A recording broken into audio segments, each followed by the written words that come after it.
It's time for Twig This Week in Google. I'm Jason Howell. I'm here along with Jeff Jarvis, Stacey Higginbotham, and Mathew Ingram. Actually, Jeff is at the Facebook F8 conference. He's in his hotel room anyways. We're going to talk all about the announcements from F8. Also, a little bit of a preview for Google I.O. And we do a little deep dive on top-level domains with Stacey's husband. It's a really cool impromptu interview that you don't want to miss.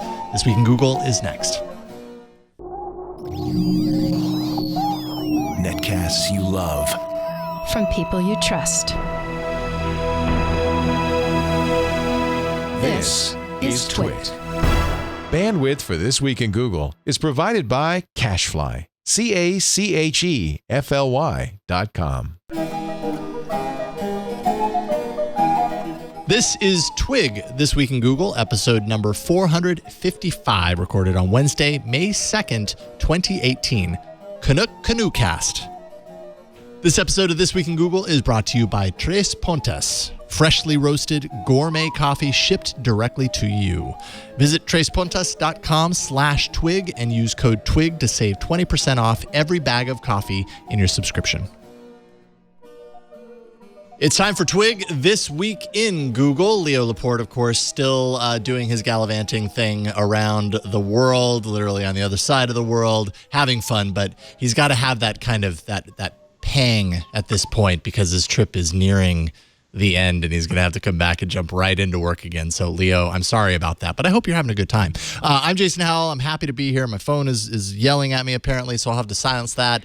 And I'm just thrilled to be here once again. I was here last week, had a great time, and I've returned for more great times, starting with Jeff Jarvis, buzzmachine.com, professor at the CUNY School of Journalism, and live from a hotel near F8, Facebook's F8.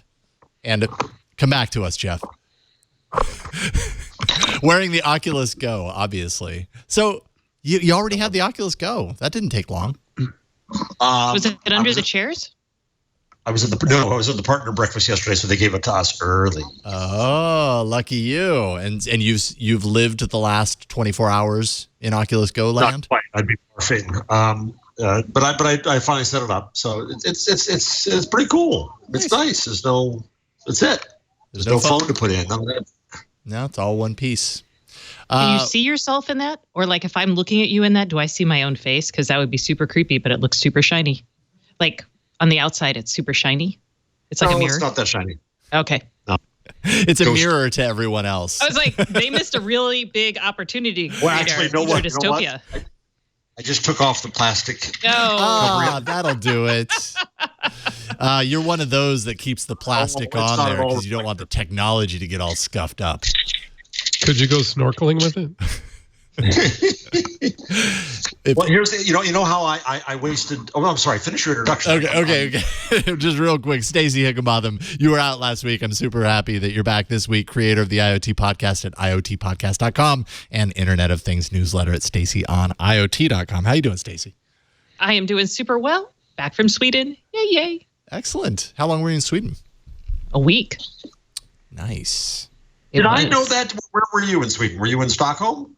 I flew into Copenhagen, stayed there a night, and then went to Malmo, so southern Sweden. Awesome. Well, it's great to have you back. Welcome back to the States. And also joining us once again, Mathew Ingram. He was on last week, making a return appearance, Chief Digital Writer, cjr.org, at Mathew I on Twitter. How's it going, Mathew? Good. Yeah, great. Happy to be here. Excellent. Happy to have you here. You and your Star Trek shirt, which thankfully appears right above the lower third, so everybody represent. Yeah, I understand. You got to represent. So obviously, we probably have to start with Facebook, right? Because Jeff, you're there. Like you were surrounded by the Zuckerberg in all of his glory on stage. Yeah, he started off with a confession and then asked for penance and forgiveness. So from a general sense, the tenor like of the show, I mean, this is a very important year for Facebook. And, I imagine they're placing a lot of emphasis on their place in the world and the responsibility and security and all that kind of stuff. Was that apparent from the very beginning of the keynote? That led off every single talk. I mean, the hair shirt was there in every case. And Sheryl Sandberg at the partners breakfast beforehand talked immediately about the responsibility that they have. Zuck, as you probably saw in the keynote, started off with that. But a couple of things about this. One, this is before thousands of builders, of developers. And so the reception here is going to be different. Right. Now their app approvals have been shut off, and now they're back on again. So they're happy about that. They can get back to work. And there's a sobriety to it this year, I would say, definitely. Also, interestingly, it was a much larger this year than last year. Much larger. They had it in a different hall, the keynote, different hall down here. Nothing, terribly new. So the dating service, I think, was new. The security stuff we knew. Some neat little bits here and there, I would say. I went to the technical keynote this morning on what they're doing with AR and AI, and a lot of neat stuff. I feel like the clear history thing is actually a pretty big deal, right? They announced that they're going to allow you. I don't know if you have controls yet, but they're going to allow. I don't think it's up yet, but I think it's important that interestingly, it mimics what those who argue that Facebook tries to be the web, that it needs to give you similar functionality to the web and to browsers, and so you can get your history of browsers. You should be able to do the same on Facebook.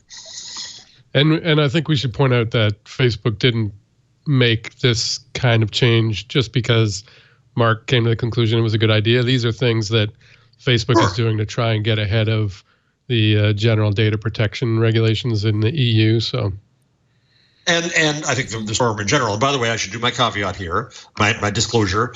I receive funds from Facebook to start the News Integrity Initiative. I'm independent of Facebook, and I receive no money personally from any of the platforms. End of disclosure. Thank you. Were they talking yet about Cambridge Analytica shutting down there at all? No, because that just came out. I think I saw it after the morning keynote today.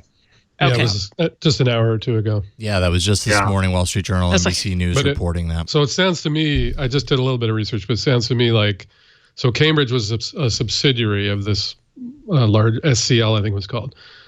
They're both shutting down, but it sounds like the principals are effectively starting another company. So, of course they are. Started another company. They're going to change the name. Yeah. Rebranding. The name is poisoned at this point. Yeah. Right. Well, it's like Philip Morris to Altria. Is it Altria? Yes. It'll be Oxford Analytica or something like that now. Yeah. Yale Analytica. I'm Cambridge sure Cambridge will be Analytica. happy. Cambridge University will be happy.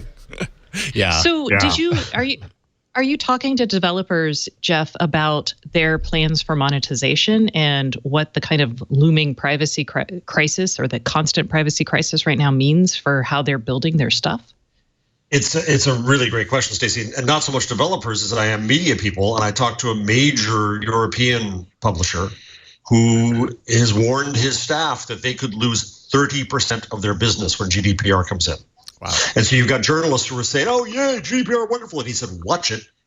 One of the people next to you could lose their job because of this." So there's that because programmatic's going to go down, advertising in general is going to go down. This has nothing to do with Facebook per se; it's general. The second piece of this, though, Stacey, is right now the laser furor of the publishers is going from Facebook back to Google because Google is making the publishers get consent from users on behalf of Google, and if they don't, Google will pull its ad service within 3 months, and the publishers are going berserk on them with, I think, good reason. So I'm sure this will get negotiated, but GDPR is. It's the exact right question, Stacey, because it's panic time. A lot of people just still do not know what it means. One of the publishers also told me that the EU has to do things in 476 languages. It's Canada times 10. That there were new translations of the regulations and word changes here or there that made tremendous difference in the execution. And so they're tearing their hair out. Everybody's tearing their hair out. The presumption is and remains that Facebook and Google have the resources. They'll be fine. They'll probably be stronger. But large publishers will go through expense and hassle, and small guys are going to be screwed. Yeah, and I think it's important to. Sorry, you go ahead. Oh no, I was going to tie this to and we're skipping ahead a little bit to Google, because someone put this on the story rundown, and I thought this was actually really interesting, is this idea of 4 publisher groups telling Google their GDPR proposals fall short.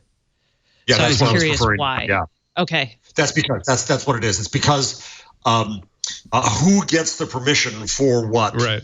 And so it's wildly complicated. The other thing I've heard from some publishers is that they could be losing 80-90% of their email traffic, email subscriptions, because they're going to go back and try to get permissions that they don't have now, and they're going to lose tremendous amounts of that, plus advertising targeting, advertising value, plus other kinds of targeting, and then a lot of these publishers just don't have the mechanism to do this stuff and store it. They don't know what they have, so it's going to be a cluster F. As I understand it, the problem with the Google proposal is that Google wants to effectively get publishers to give it the right to be an intermediary for the data of their users. So Google's saying, look, assign us the right to handle that data, to be the party of record for that data, which I don't think a lot of publishers makes are crazy sense. Well, but it makes sense because Google is, apart from AppNexus, Google is the ad server for most every publisher out there. And so and it has the infrastructure and the legal team. Third party. Yes, exactly. So it does make sense. I get that. And there's all kinds of nuances here and difficulties, and this is not thought through. And basically, the Google changes came, I think, less than a week ago with a May 25 deadline. Well, and that's one of the big complaints that the publishers group is placing upon Google is kind of how dare you make this announcement so close to the switchover, which is happening in just a little bit more than a month at this point. It does feel like they're putting them under less than a month, or less than a month. You have to agree. You have to agree within 2 weeks, or something bad will happen. Mm-hmm. And I think it's important to note there's a significant viewpoint that GDPR, I think Jeff kind of got at this, GDPR could actually help Google and make Google and Facebook more powerful, or sort of entrench them in a way by kind of building walls around their data. Companies that could theoretically compete or build up new services won't be able to do a lot of the things that Google and Facebook were able to do because GDPR won't let them do it. But Google and Facebook already have businesses that are, up and running. They have all that data. They don't effectively, it'll protect them and in many cases make those walls higher. The paradox here is always that when you try, so right to be forgotten, Google has too much power. We must take away their power. We must, erase things that people don't want on the internet. Well, who's going to do that? Well, we don't know how to, so we'll make Google do it, and Google ends up with more power. And every time they try this new regulation, they do that. The publisher I talked to said he's sort of frustrated because the regulators don't understand the media business. And I said it's because the publishers spent so long trying to fight Google, they didn't explain their own business. Right. And Google, this is how laws work. And Google and Facebook had people at the table, and publishers did, but their message was not as unified. And this is just the way the world works. So your next innovation is going to have to come after these rules have settled. And then we're going to start seeing people figure out how to work around them. And there's definitely opportunities here for innovation around data collection, permissions, and that sort of thing. We have to wait just a little bit to see, one, how these are actually going to be enforced, because that's still very few countries are talking about how they plan to enforce these rules. So we've got to see that first. So don't despair just yet. This is a common cycle in the world. Just despair a little. Who's going to die in the meantime? Yeah, who's going to die in the meantime is I despair for those folks. I talked to somebody who said, you really should have kind of tiers of regulation where the big guys are expected to do the best, but at the beginning you give some slack to the little guys to let them adjust and figure it out, or come up with new vendors or other things to treat them all the same.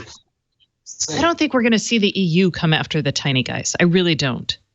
They're not going to be able to come after everyone all at once on May 25th. That's going to be impossible. They're going to pick and choose who they focus on. And I imagine if you're a shareholder, you can't be assured of that, though, right, Stacey? The problem is you want surety, and that's not surety.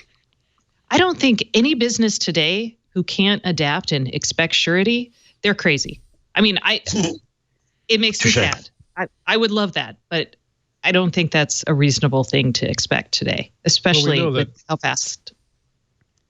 We know that media organizations are nothing if not adaptable and quick to evolve. It's a specialty, That shouldn't be I'd a say. problem.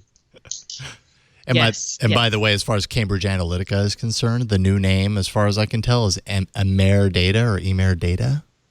Seems to be like the Emir of data, like EMER Data, one word. Emir Data. So Data. that'll be the new word that we start hearing every day. They're now the Emir of data. Are they serious? Emir Data. It's not Emir like MEIR. They're Right. just MEER. EMER. Emerge, like emerging. Right. Oh, Emir I see. Data. Okay, that makes more sense. Yeah. Oh, which is a Gaelic name. Ta-da! Is it? So say it the Google. Google Okay. knows all. Anyway, the Mercers are going to put their billions somewhere, so Right. it doesn't matter what it's called. Right. Let's see here. So, all right, secure or privacy, obviously a big deal especially with just like the crazy timing of the Cambridge Analytica announcement, anyways, or revelation today. But what else about Facebook? Dating. You mentioned this, Dating, that's the big news. and That's the that's fun to spot. talk about. Match is pretty upset, or maybe they're not. 17%. Publicly, they're not upset, but their stock is not doing very well. Investors are upset. At the moment of the announcement, somebody next to me in the hall showed me the screen. And it was down 17% in a flash. Wow. What's interesting to me about this, I mean, it's kind of what everybody presumed Facebook was from the beginning, and they never did it. And that's what I think it was. I think it was Chris Cox who said, everybody thought that's what we were, but we kind of never did it, and they're doing it now. The interesting thing to me is that Facebook has been strictly focusing on introducing you to people connecting you to people you know. Mm. And this is an effort to connect you to people you don't know. And at the dating level, and they also say that they want meaningful relationships. So they said, what is more meaningful than, getting married to somebody, falling in love with somebody, getting married?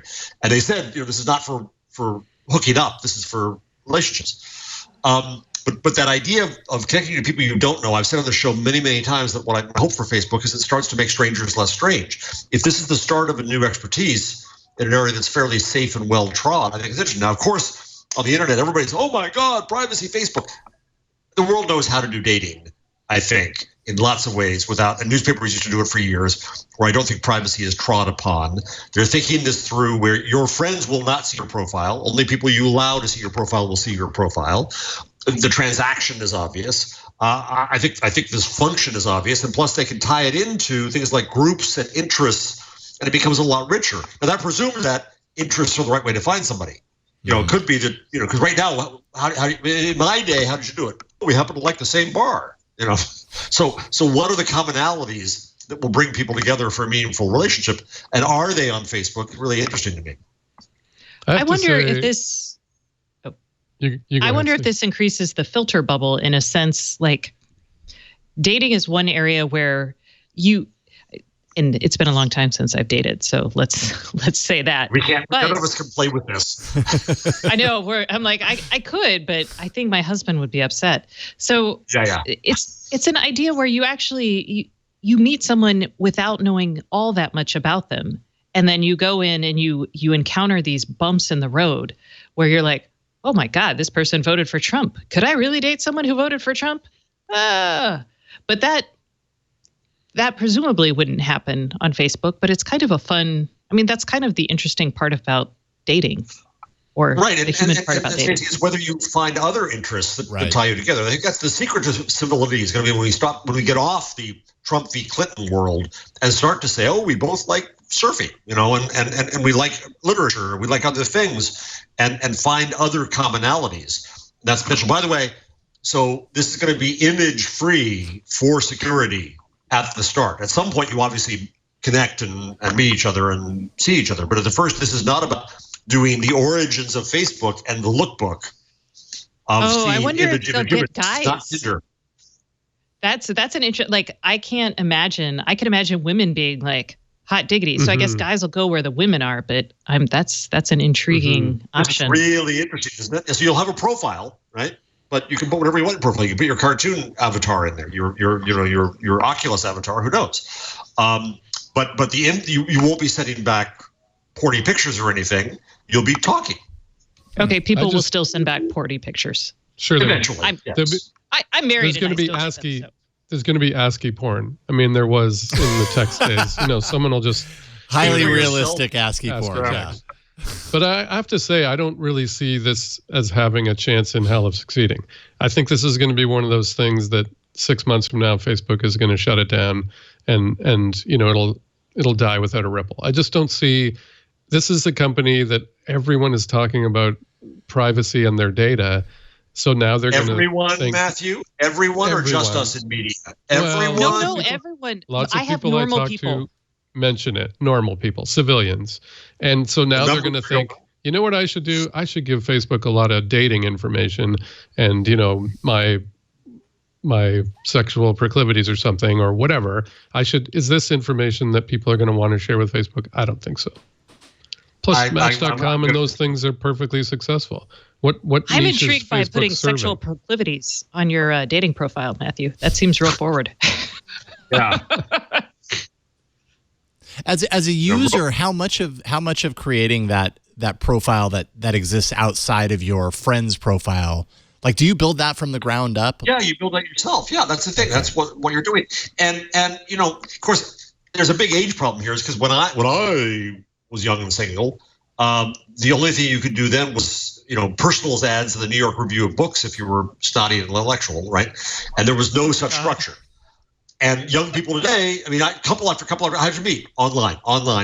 Right. There was a stigma about that in the time that went away like that. I talked to a woman some years ago who spent 7 years in Japan, and then she came and she did a great blog about being single, and then she came back to the U.S. and she was just gobsmacked about how suddenly that which had cooties before was now the way to date, and it changed because when I was involved in Conde Nast and Bridal, yes, I was. What I learned was that the audience for those kinds of things spins out very quickly. So the norm can change very quickly. So when we owned Brides and Modern Bride and Elegant Bride, we thought we owned Bridal. Along came The Knot, and they stole the market because they had new functionality in a new way. So Matthew, I think it depends strictly on how smart they are and what they add. People may not like going through Match, or may not like going through these services and paying for them, by the way, was the point. Now they can do it in a place where they already have some comfort and some of their content. Well, the key to something like Match, according to their commercials, is how well they can actually connect people. In Facebook, what will be interesting is how much of the iceberg you actually create versus what Facebook uses to match you to someone. Because I may say all kinds of things in my dating profile, but Facebook knows who I really am. Yeah, it's to true. a certain extent. Mm-hmm. And if it finds people based on that versus just what I put on there, then it becomes really interesting. And if people do meet their life partners or whatever in these things, it's compelling. People will use it. But there's going to be lots of people who don't want that. Like there's going to be lots of people. Those people don't have to They sign don't up. have to opt in. They don't opt in. Yeah, I just think those are going to be the majority of the market. I don't think Facebook. It strikes me every time Facebook tries to launch. I saw a list of the things that it has tried that have failed. Remember, it had a Groupon clone. It had. There's a long list, and I think every time they try and sort of target a vertical like this, it seems to fail because people, I think, want to go to a site or a service that's dedicated to that thing. They don't want to mix it all in with the other stuff they do on Facebook. However, what's different with this versus something like a Groupon clone, and we could talk about the many different avenues that Facebook makes money. That might be one way, but when you're talking about Facebook at its core, relationships is like its biggest selling point, and this is a very major other aspect of the relationships that we as human beings enjoy on a daily basis. So from that perspective, it kind of makes sense to me that they might actually be really good at this. If they're not using if they're not using the wide range of information that they've been gathering on users over the course of however many years to help inform how those matchups happening, then I think they're doing it wrong. From their perspective, because that's the power of the Facebook network. Yeah, the problem will be obviously that is where the privacy is could bite them. Right. Is if how did it know that I'm a foot fetishist like you are? Right. When did we reveal that? Right. By the way, I'm not. But yeah, those moments when you don't know what's going to come out. So how do they fence off that? But on the other hand, it becomes really interesting. With enough data, they could make better, longer lasting marriages. Right. Right. Well, they could find, and we don't know what it'll be, why that is, but they could find that AI. And we might just inherently distrust them, rather. We might be like, oh my gosh, you like weird esoteric thing, and I like weird Facebook. What kind of shenanigans are you pulling? Right. When it's really just natural. Because there's a name for this when you think about something and then you see it everywhere. So Yes. once you're suspicious, you're going to assume the worst, or maybe just we will. What is the name for that? Carson I don't knows. know. He's scrambling. That is the Bader-Meinhof phenomenon. Yes. Now you'll notice right. that in all media for the You'll see Bader-Meinhof everywhere. And it's a big reason why many people probably think that Facebook is recording them through the microphone and then surfacing ads. It's just like once you clue in, you see it. You see patterns. I was talking about this, and then Facebook showed me an ad. I don't know. I've had that conversation. I don't know how many times. Yeah. Yes. Yeah. It occurred to me. So I've been doing this project about the moral implications and imperatives around some of the decisions being made in this world. And I had a great interview with my friend David Weinberger, one of the co-authors of the Blue Train Manifesto, and he was saying that if you're Google or you're Wikipedia, your goal is clear, right? You're organizing knowledge and information one way or the other. If you're Facebook or Twitter, they weren't clear. It's just we have this place where people can come in and talk. And as I thought about it more, data is clean. People are messy. Everything people do is messy. And if your business is people, you can't make it clean. And we've met the enemy, and guess who? And so what we're asking these platforms to do is to clean up human behavior, because I don't believe they caused it. Right? We didn't expect the phone company to clean it up. We do expect Facebook to clean it up, and that's a very tall order because we are messy. That is true. I actually talk about that in the smart home all the time. I'm like, we're expecting our houses and our devices in them to mitigate things that we as people can't even mitigate. So this is, amen. You're right, Jeff. Huh. Yeah. But you also said wait. I want to savor that moment. Record this. You're right. We just agreed about a high-level thing about Facebook. 401, May 2nd? I don't even know what day it is. Call it. But Stacey, you said data is not clean. Data is not clean. We think it's clean because it's right. Because we think it's one thing or the other. But when you start actually trying to apply real-world data to things, you have to convert it to that one thing or the other. We actually ascribe meaning to our data for the data. So we declare that these numbers are going to represent temperature, for example, just for something easy. And then we also say, we write the algorithms that say when this happens. So data is no cleaner than our world. I mean, it is, but it is right up until we interpret it. I mean, in every case, and this happens with Facebook too, the algorithm. No, even the gathering. Look at the reproducibility crisis in science. Implementing it, yeah. So I was at the technical keynote this morning. Toward the end of it was a great. I don't have her name, unfortunately. I missed it, but I'll get it somewhere. But she gave a great 20-minute talk on algorithmic responsibility, on the diversity of the sources of the data, on the biases in the gathering of the data, on the biases and the impact of what they're doing. I mean, they're trying to show that they are thinking about this. They have big brains on this. And then I went to a session about preventing suicide. You want to get personal, right? And it's fascinating how because they have a responsibility, right? On one hand, you can say, what a terrible violation. Let people do what they want to do. Well, no. They have a responsibility. If something's going on under their nose, they want to try to fix it. And having people report a problem. Well, yeah, that's exactly where they're going. That's exactly it, right? So this, I'm sure they did quite on purpose to say, look how we're trying to use the data responsibly. But it was really fascinating because if somebody says, I have so much homework I want to kill myself, boom, that'll trigger it. But then they look at the behavior and obviously the discussion. Oh yeah, me too. I know, man. I know how you feel. The discussion, they know how to judge it. But otherwise, then the AI is now faster than the people at flagging really dangerous ones, and it's flagged. I forget the number they had, like 100,000 of these. And, 1,000. It was 1,000 actions. It was 1,000 actions taken. 1,000 actions, 100,000 something else that they did. Yeah, 1,000 actions taken. Right. And thank you, Stacey. But that gets really close for comfort too. I think we would all agree that if you see a suicide potential under your nose, you should do something about it. But you could also argue it's invasive as hell of someone's privacy. I just find it, this is kind of off topic, but I find it amazing that in interviews, Zuckerberg has said a couple of times that for the first 10 years, all Facebook was focused on was the positive things that Facebook could do. And so it's only recently that they've thought, wow, all this stuff could actually have negative consequences. I find that mind-boggling. So either that's not true, or I think that oversimplifies it it's a little incredibly bit. naive. I think we're fundamentally. No, I think we're fundamentally. No, I'll put myself in the exact same boat, Matthew. I'm fundamentally an optimist. They're fundamentally an optimist.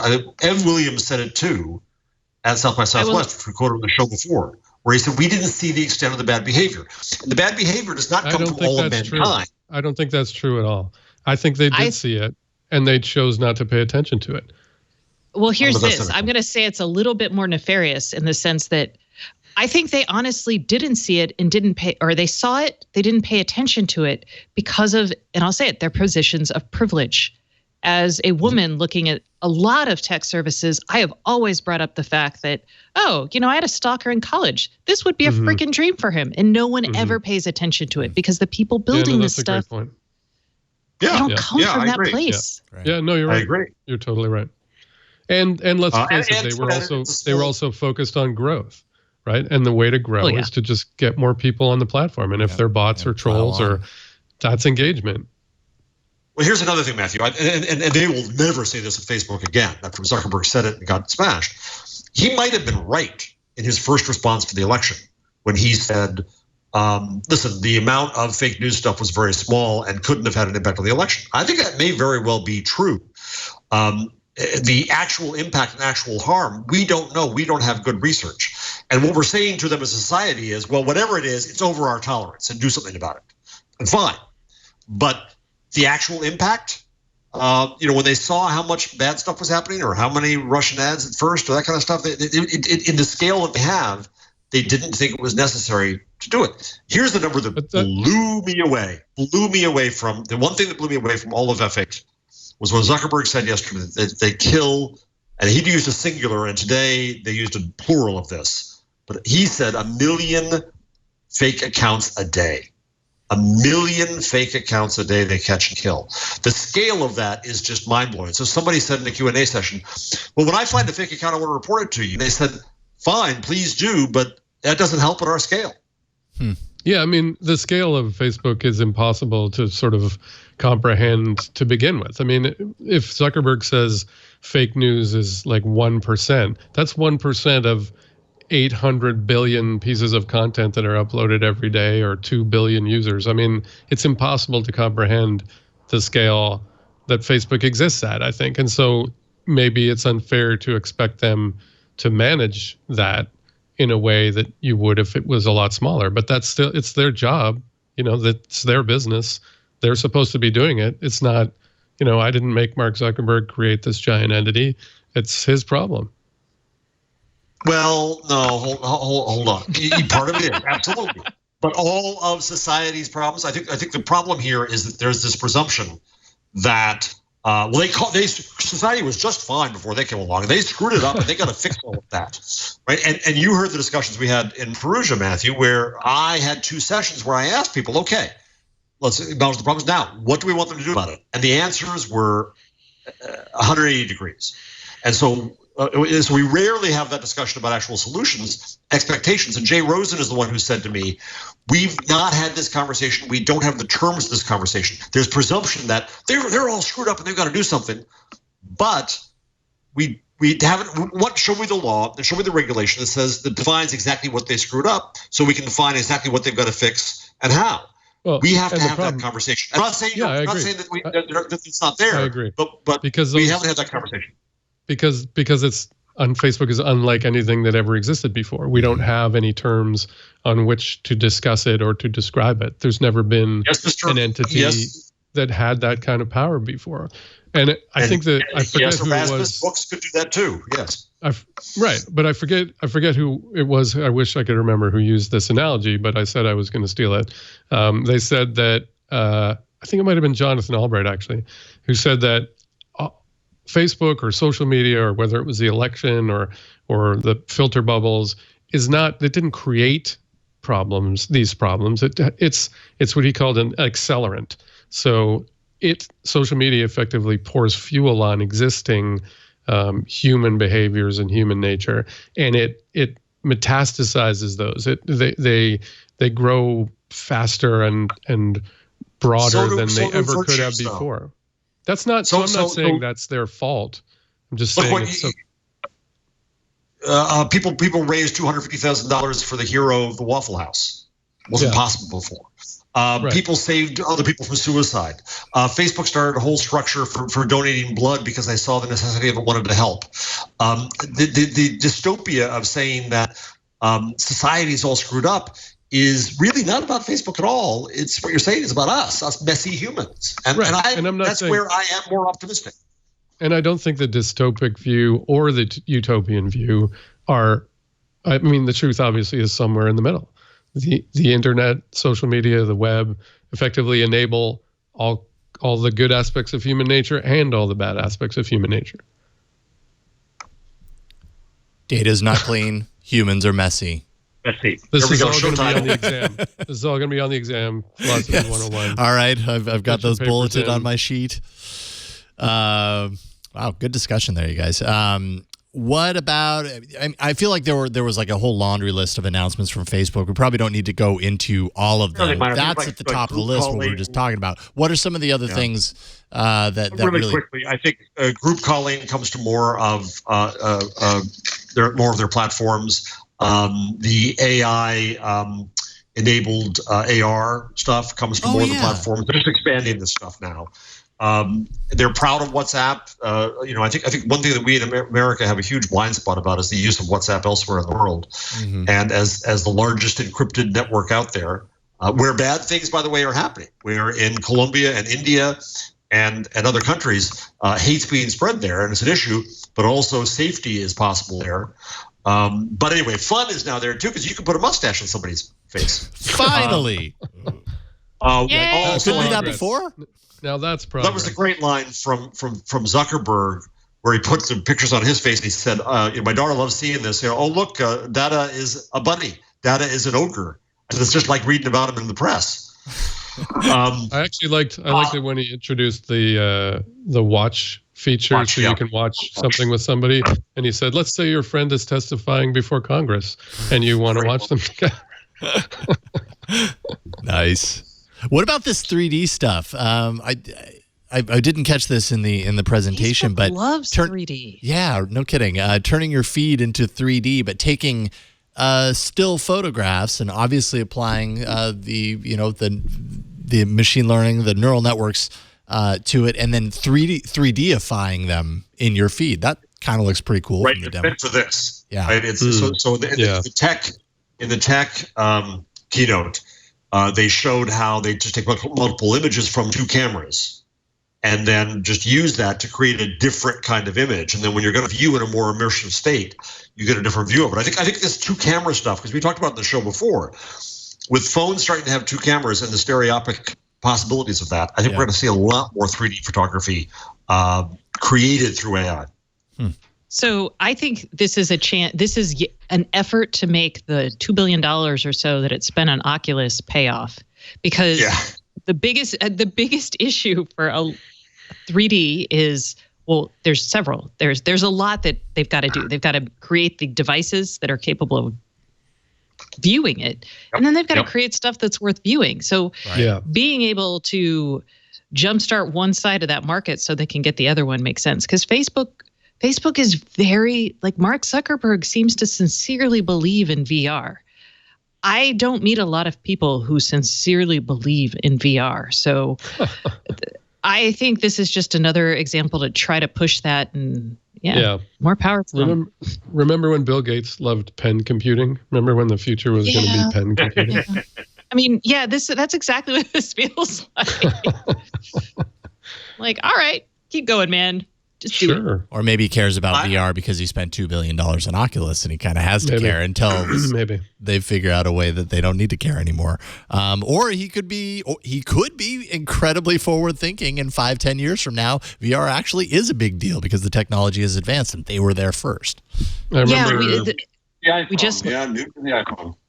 Yeah, but the iPhone came out when all of these tech things aligned in a form factor that was great. And then they came out with an app developer program that created demand that continued to like push that engine.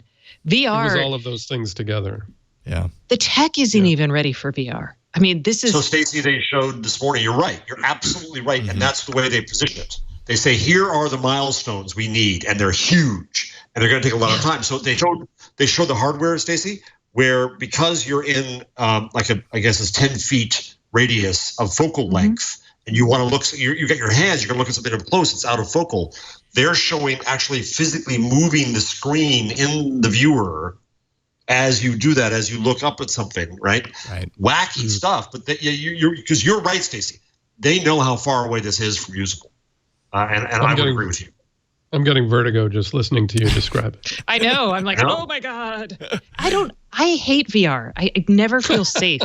Like, unless I'm in my home, like every time I'm trying these on at shows, I'm just like, God, someone is going to come up and run into. Well, I'm just afraid someone's going to like, I don't know. What is it when they lick their finger and they stick it like in your ear or on your neck? Or I just feel like someone's going to just. Yes. Really? You're afraid of that specifically? Oh.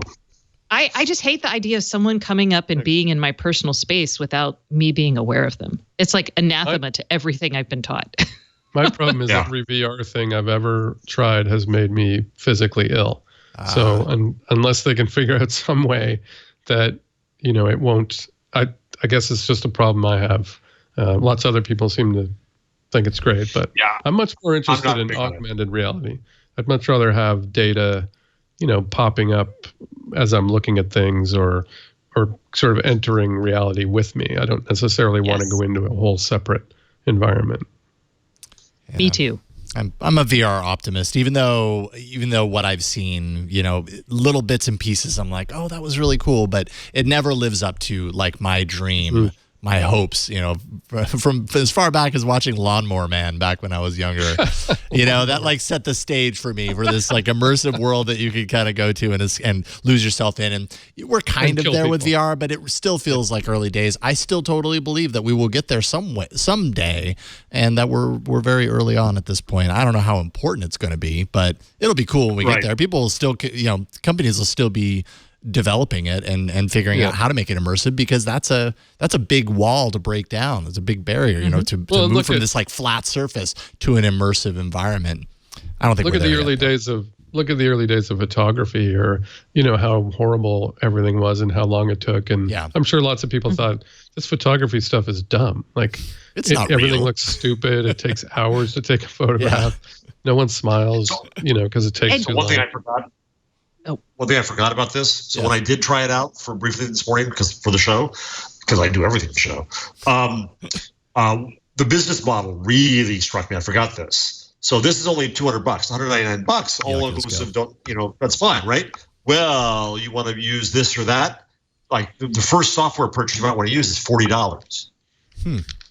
Is it like a very high price console model? Like a gaming console model? Oh, I'm not a you gamer, buy the console and the games are like $50 or $80. Right. Prices are high. Yeah. Yeah, So it becomes a. I see. I'm old enough, Stacey. I'd call it a razor model. Okay, fair enough. Right. I still use those. I was going to add the one thing that VR has going for it, or that could really change the scales in a big way for VR, is if we utterly destroy the planet. Because then you actually, I'm serious. I mean, it's like the most utopian vision. Special today. Wow. Well, there is a good chance. Welcome to there's Ready a good Player chance One. of that happening. So, I mean, you and Mathew.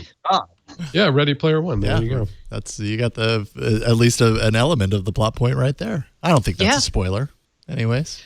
Which that guy actually lives in Austin. Ernest Cline, the author. He lives in my neighborhood. In a trailer park like that? No. Oh. It's a nice neighborhood.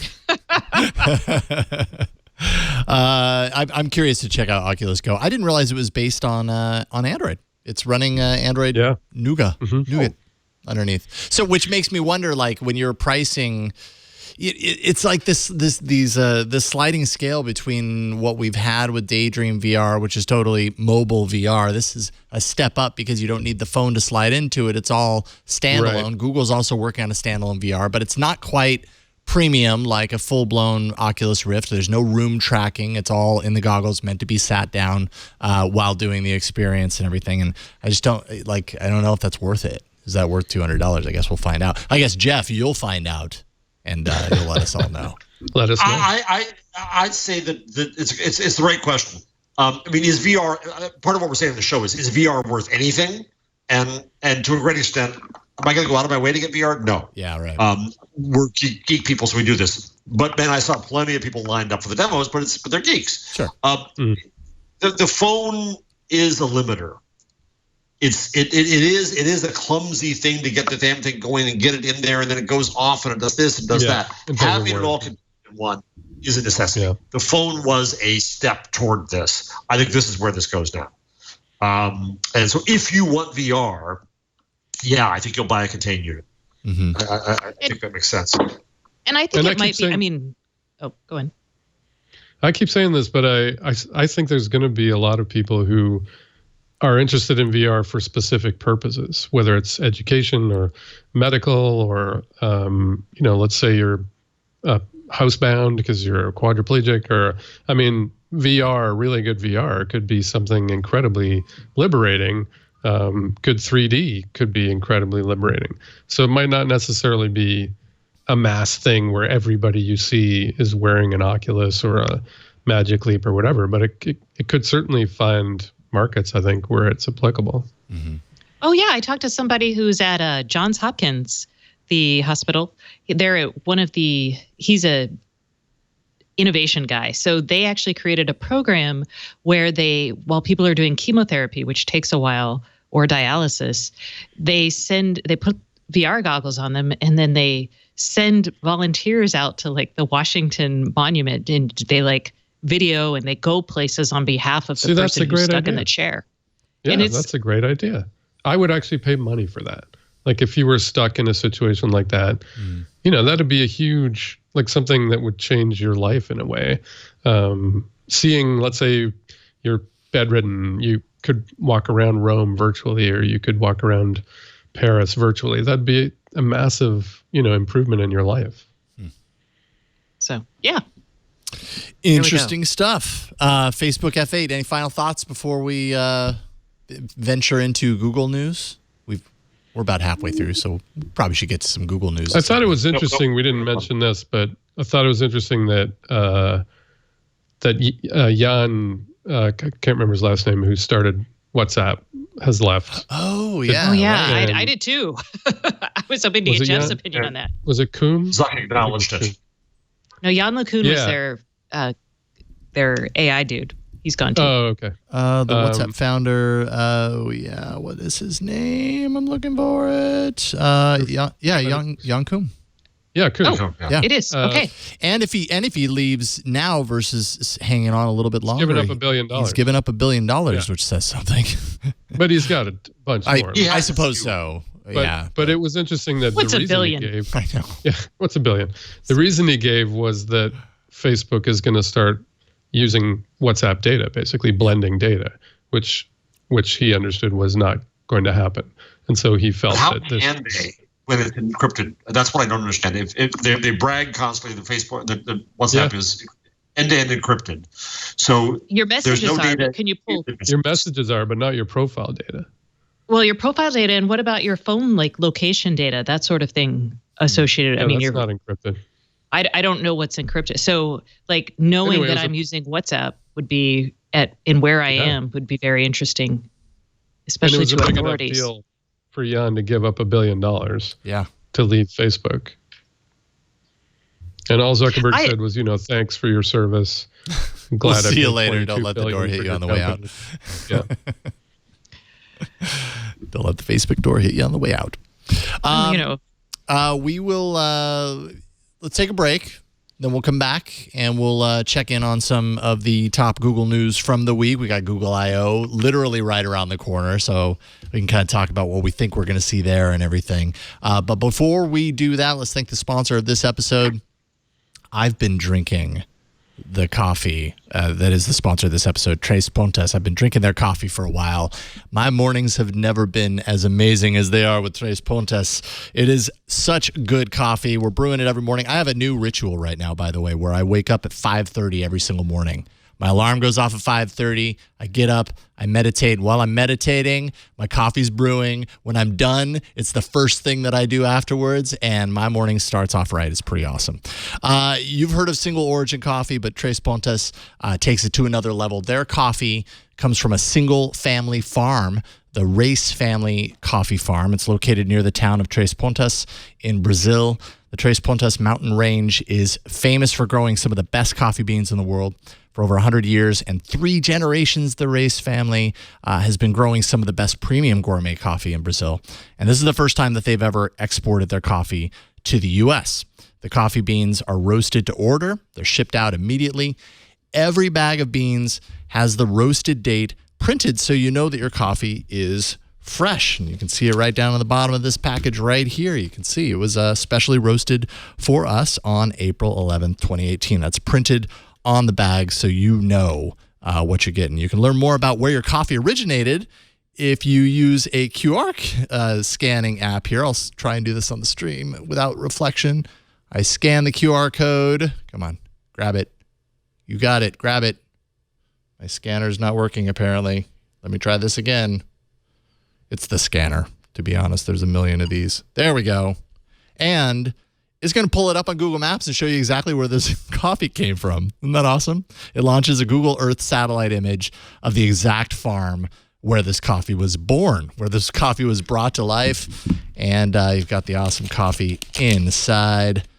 You can go ahead and unwrap this. I actually have to cut into it in order to get to the beans here, which I want to do because I really enjoy the waft of the smell of coffee. Apparently I can't use scissors. There we go. Looking good in there. That smells awesome. There's a huge difference between drinking coffee that's been freshly roasted versus coffee that's been sitting on grocery shelves for weeks. Tres Pontas only uses 100% Arabica beans, certified non-GMO and certified kosher, picked by hand, roasted by hand in small batches, pulped natural, processed naturally. It's not washed. And then you'll get freshly roasted beans sent to you every 2 or 4 weeks. So you can kind of get on a shipping schedule, 12-ounce bags in both whole and ground coffee.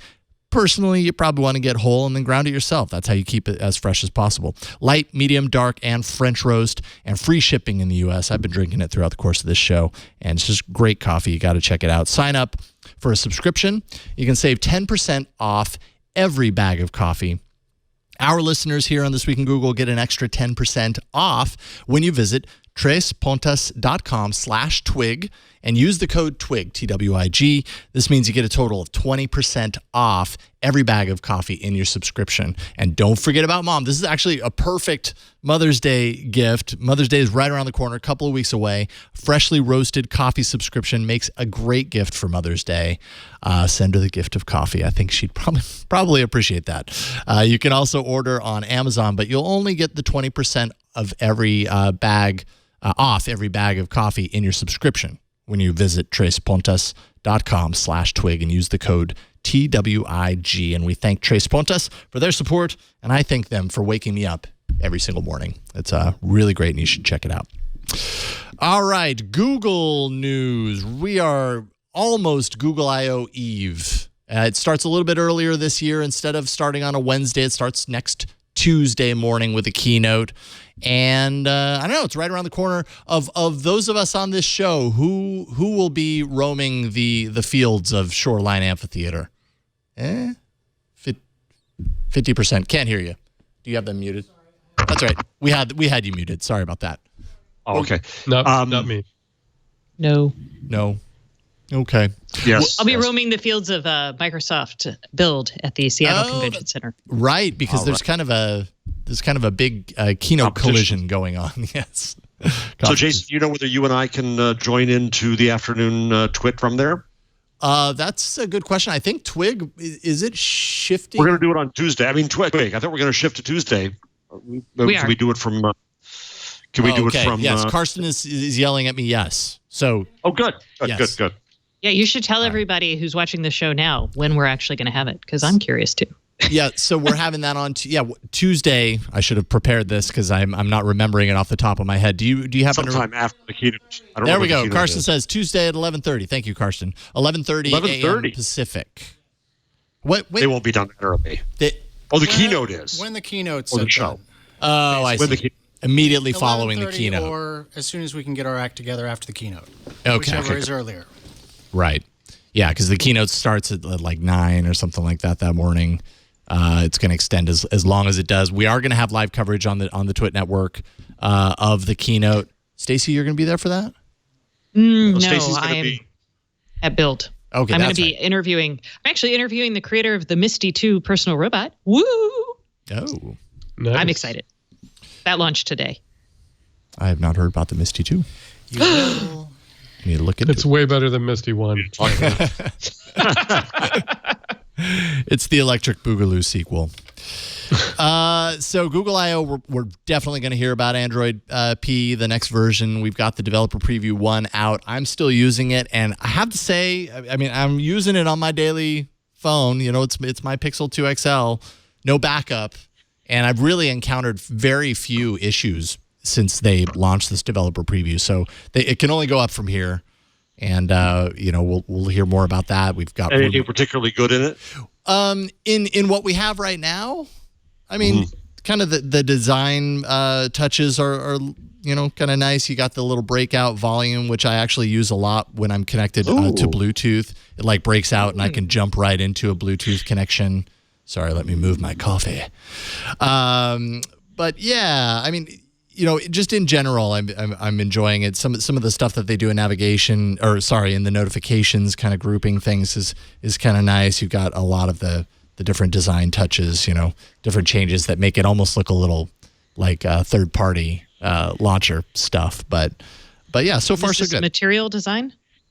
Well, yeah, I mean that's going to be a big part of what we're gonna find out. There's a lot of different redesigns, including the Gmail app or the Gmail desktop app that got its big design overhaul last week, that are showing a very consistent new UI style that's close to what we've expected from the legacy material design, but adding a bunch of new things like oblong pill-shaped fab buttons and very white open layout, very particular type of font that matches the Google font.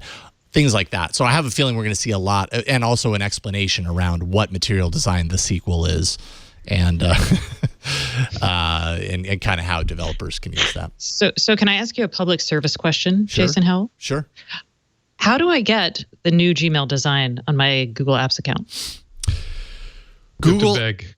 Apps account. So Or when should I expect that? Because I've been like waiting for this, and I'm like, bring it.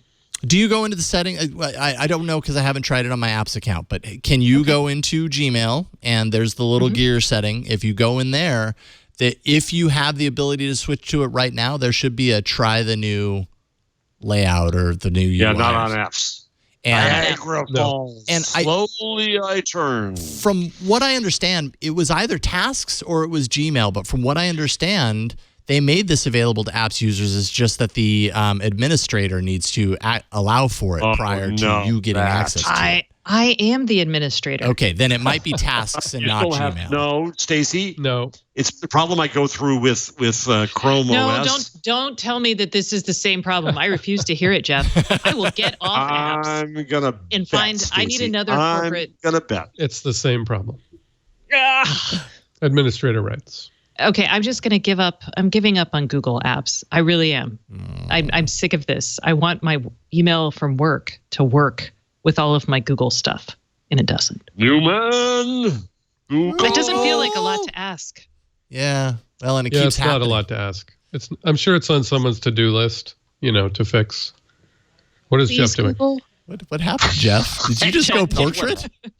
Jeff, Yes, and I don't know how, and now I can't get Portrait- back. I'm gonna have to call portrait back. is the I don't new know what to landscape. do. I heard. You're such a happening portrait here? rebel that you do portrait but sideways. Jeff, Just now turn you the need to monitor. lay down to do the show.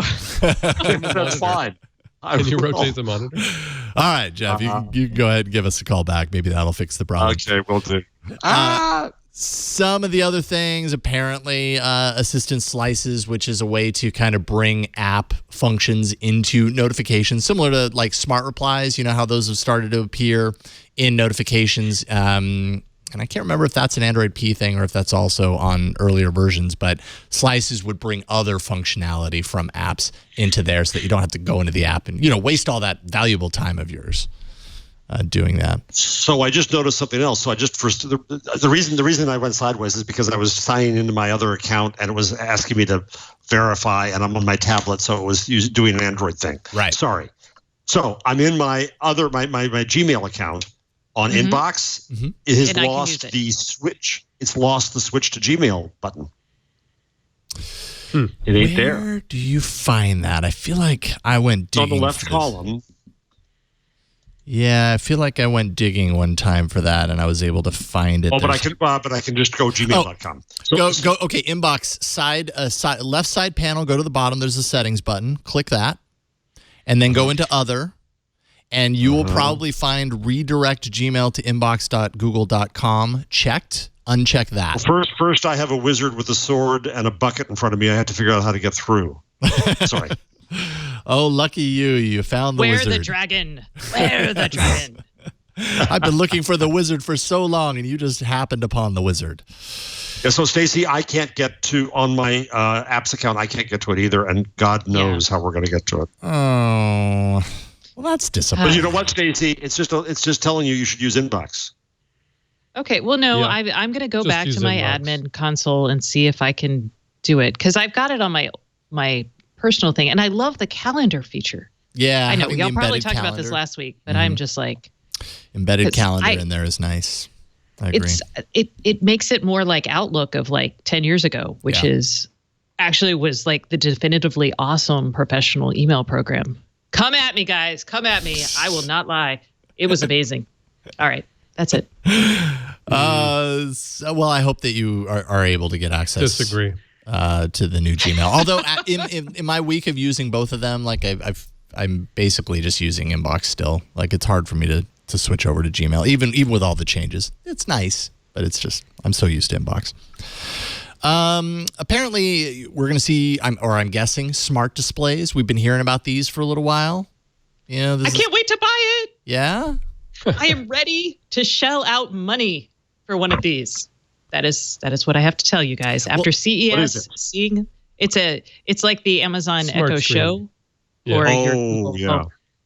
So it's like Video a Google sharing. Home with a screen, essentially. FaceTime. That's cheap enough. They might give us one. I don't know.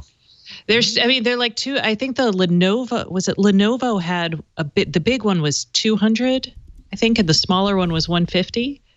So I would love that. I mean, because right now you can get some interesting functionality through your Chromecast with like your Google Nest Cams or your Nest Hello doorbell.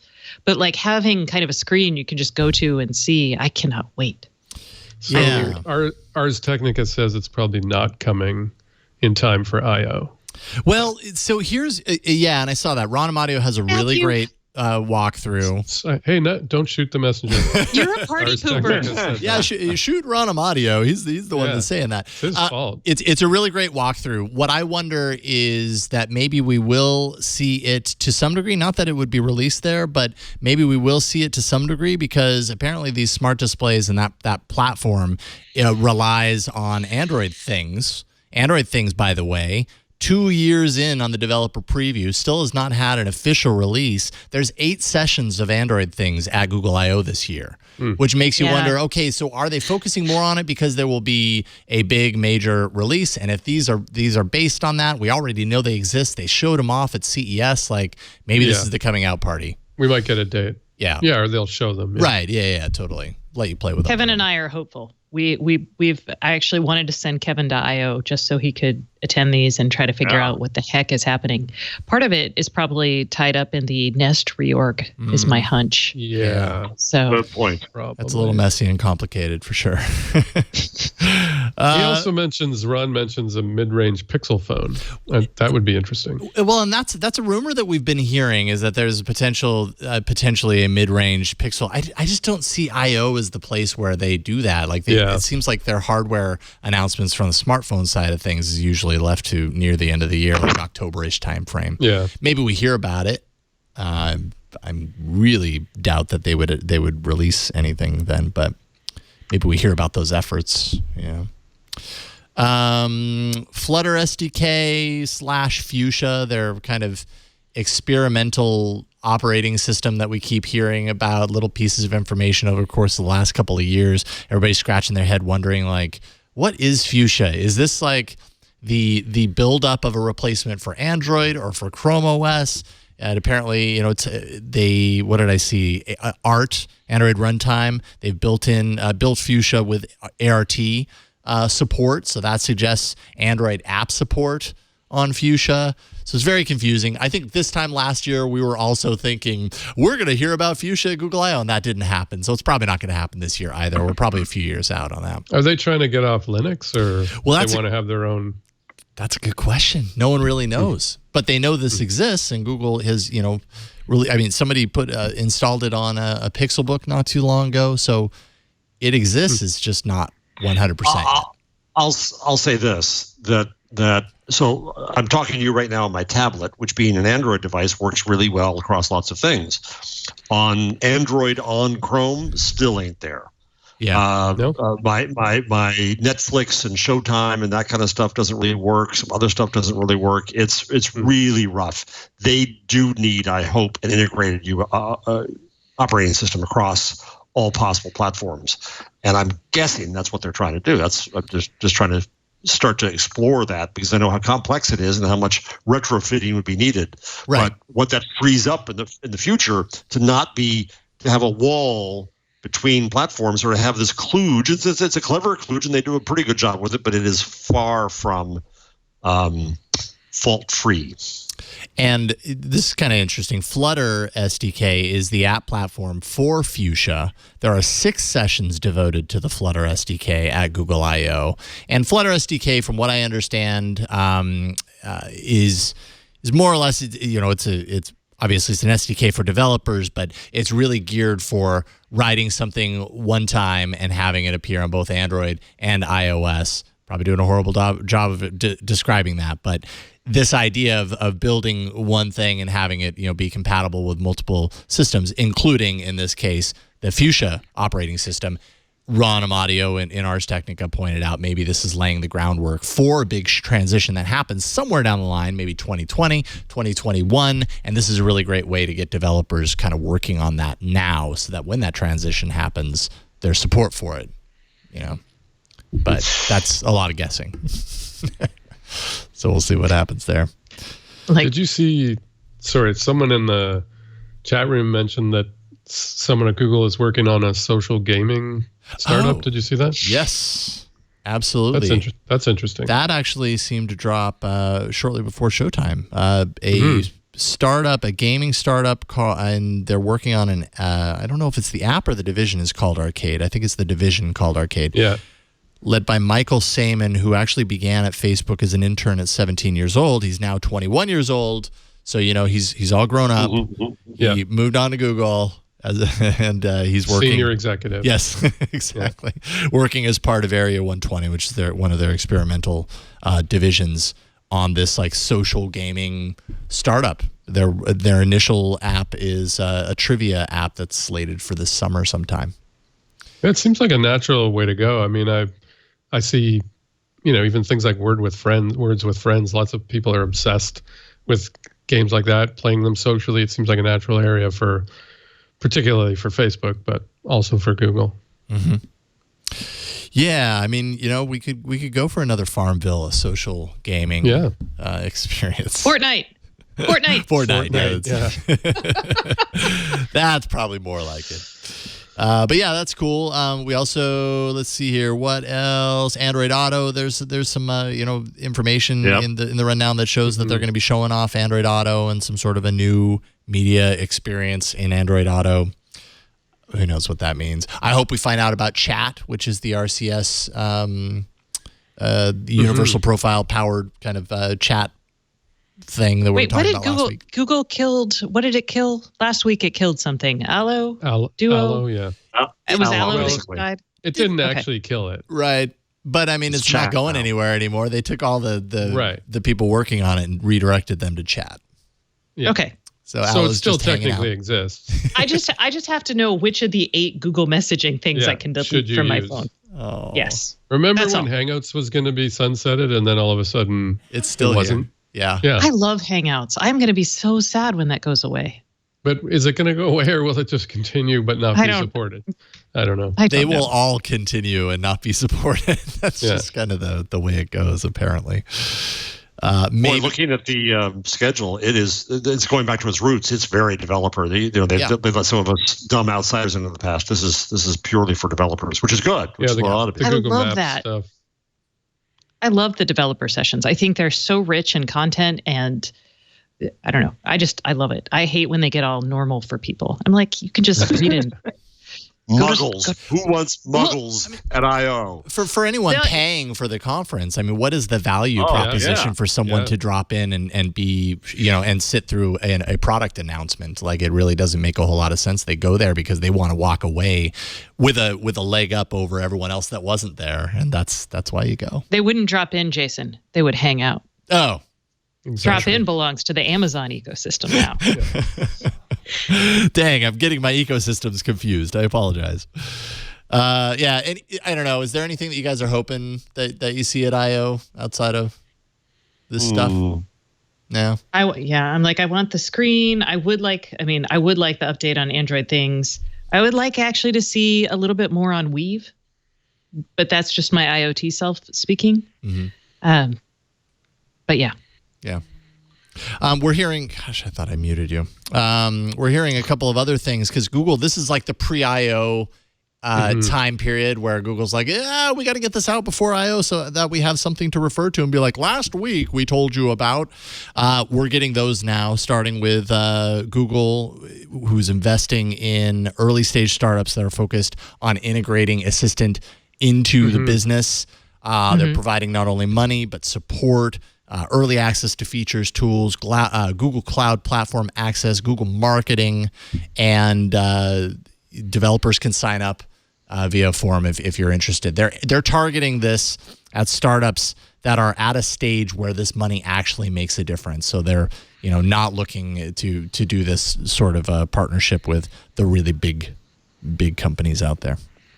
I noticed that I don't know if this is in the rundown, but someone again in the chat room posted that Google's working on transcription of podcasts so that they can index that information.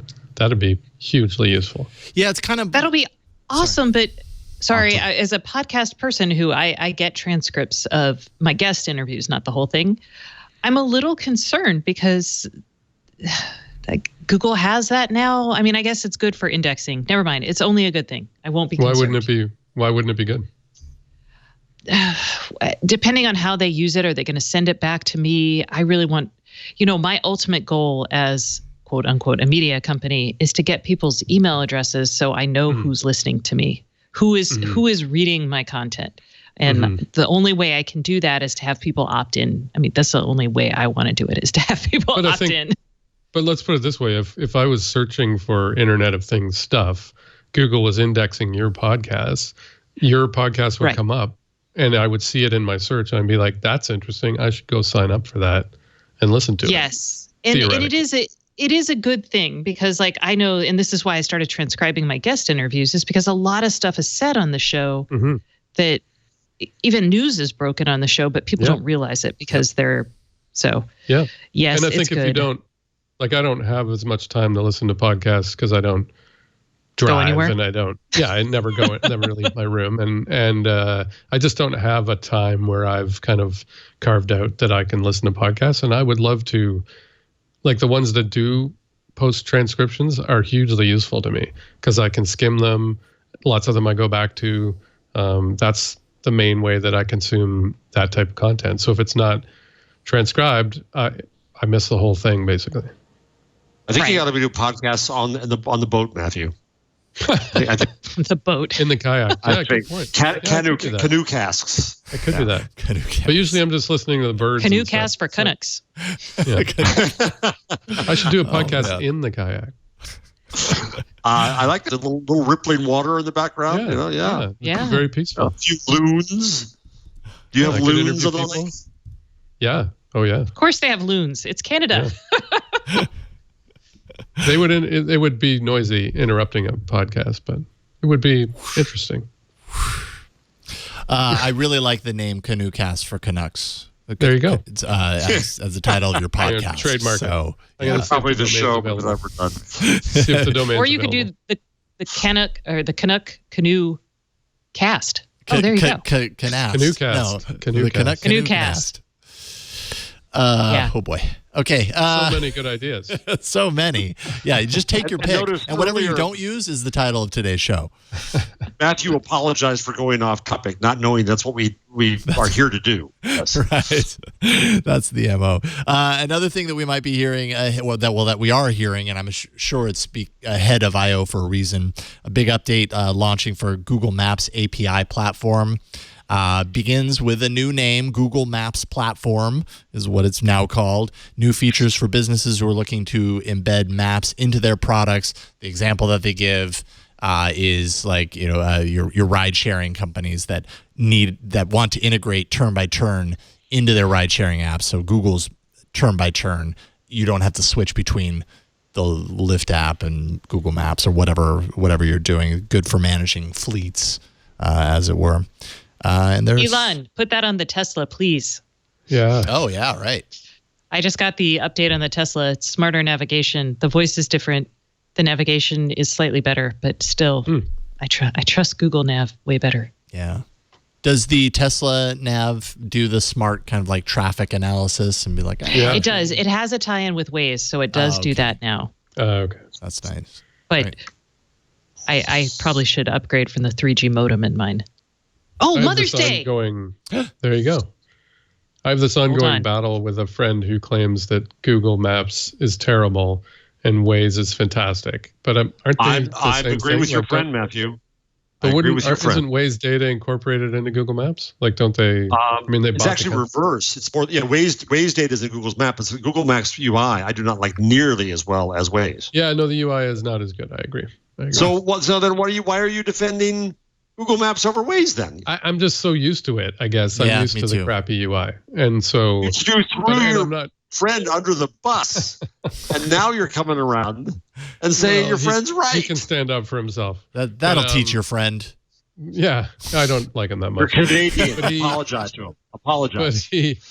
But so his point is that the directions are significantly qualitatively better. But how can they be better if it's the same data effectively? I don't know. Oh, I think that's why like the UI is all that. We're all like, oh, data is awesome, but no, it's what you do with the data that counts. Yeah. I thought it was fascinating. I don't know if you guys talked about this on other shows, but there was an article about how Waze and I guess Google Maps driving apps are pushing people onto like secondary and tertiary streets, and they're causing chaos in in small neighborhoods, because Waze will tell you, get off the freeway and go and take this side street. And then all this traffic pours onto these streets that aren't used to it. And so people in what were formerly quiet neighborhoods are seeing, lines of Waze drivers basically plowing through their neighborhood. I just thought it was fascinating, the kind of the way that those apps are changing our behavior and kind of changing the way cities function. Yeah, I've read articles similar to this. I haven't read this particular one, but it is very interesting how Google Maps. I use Google Maps. I don't use Waze. Apparently, I need to use Waze. But how Google Maps will route me, and I trust it, and then I realize I get there faster. But so many times I'm following that path, and I'm thinking about that. Like if it's directing me to go this way to avoid that traffic, it's directed many people before me and many people after me. How does that impact this neighborhood? Because sometimes you're driving through neighborhoods. It's like, and that is the benefit. Yeah. I mean, the benefit, it's a benefit. is taking that stress. And they're off all the our roads. highway Sure. system, right? Sure. Yeah, and I mean, there's theoretically alternative benefits for that neighborhood. They might not like having all the traffic go through, but it might save the highway from getting congested. So there's an overall benefit. But I could definitely see, neighborhoods bitching about this Waze traffic, clogging up our side streets. And for sure. They do. And we talked about this a couple of weeks ago on the show with I think an LA street that was really steep. But I will say I have been in the car following the directions and had them change as the cars backed up, which was kind of cool. Mm-hmm. So the rerouting, it's not even rerouting. It's like, oh, now I've got this option. It's pretty cool. The interesting thing to me is when the latency is an issue, as with any of this data. And so I was driving on the highway. It started to get clogged up. Waze said, get off, go down the service road. By the time I got off and got on the service road, the thing that had clogged up the highway was cleared. And now I was stuck on a service road and I had to get back on the highway. So whereas if I had waited, 30 seconds or a minute, I probably would have been better off. But at that moment in time, getting off onto the service road was the best option. Yeah. Yeah. I have two wishes. One. Oh. Sorry, go ahead, Stacey. Well, I was just going to say, this is why I want my car to open the sunroof, launch a drone so I can see what's happening overhead, and then come back to me with information. So, now okay, that's a great Back idea. to mama. I want my car to open up the sunroof and have the helicopter propellers rise up, and I can fly over it all myself. Yeah. I'll take the drone, though. That would be cool. Jeff, what were you going to say?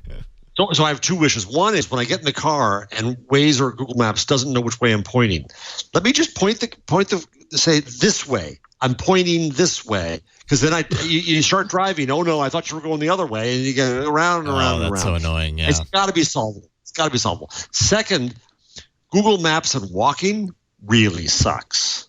Oh yeah, really? I cannot calibrate used my compass and GPS properly for that thing. Well, and that's a problem in cities for sure.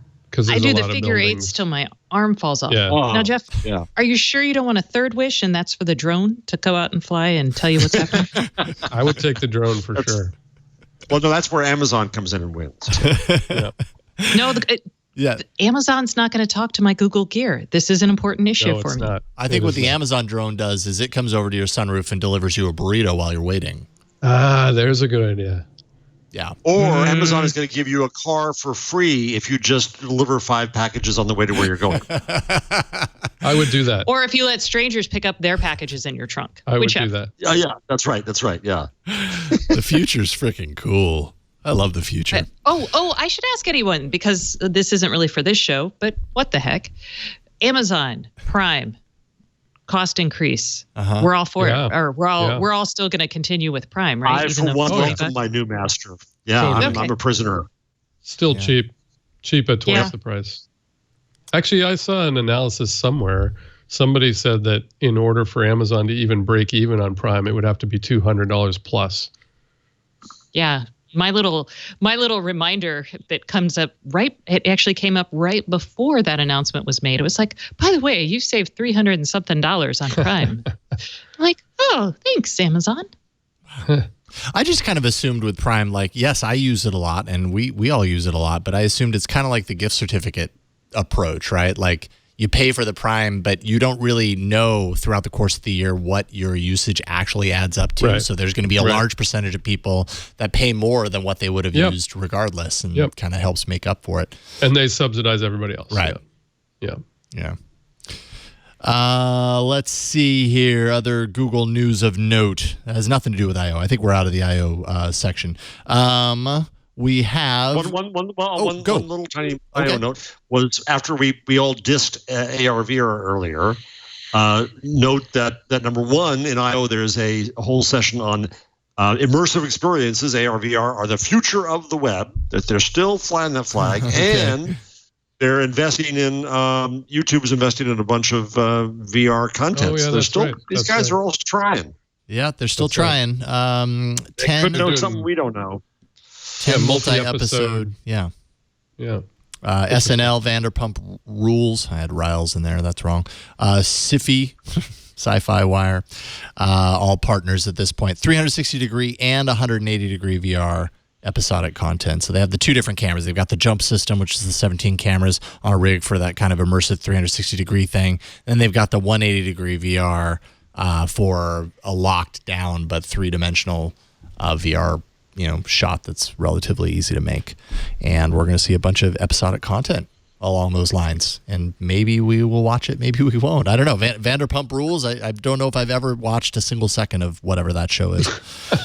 But So I heard I'm it's great. really intrigued by I get stressed. I don't know if anyone else gets this stressed, but I'm the type of person who read my Choose Your Own Adventure books, all of the adventures. I had to do them all.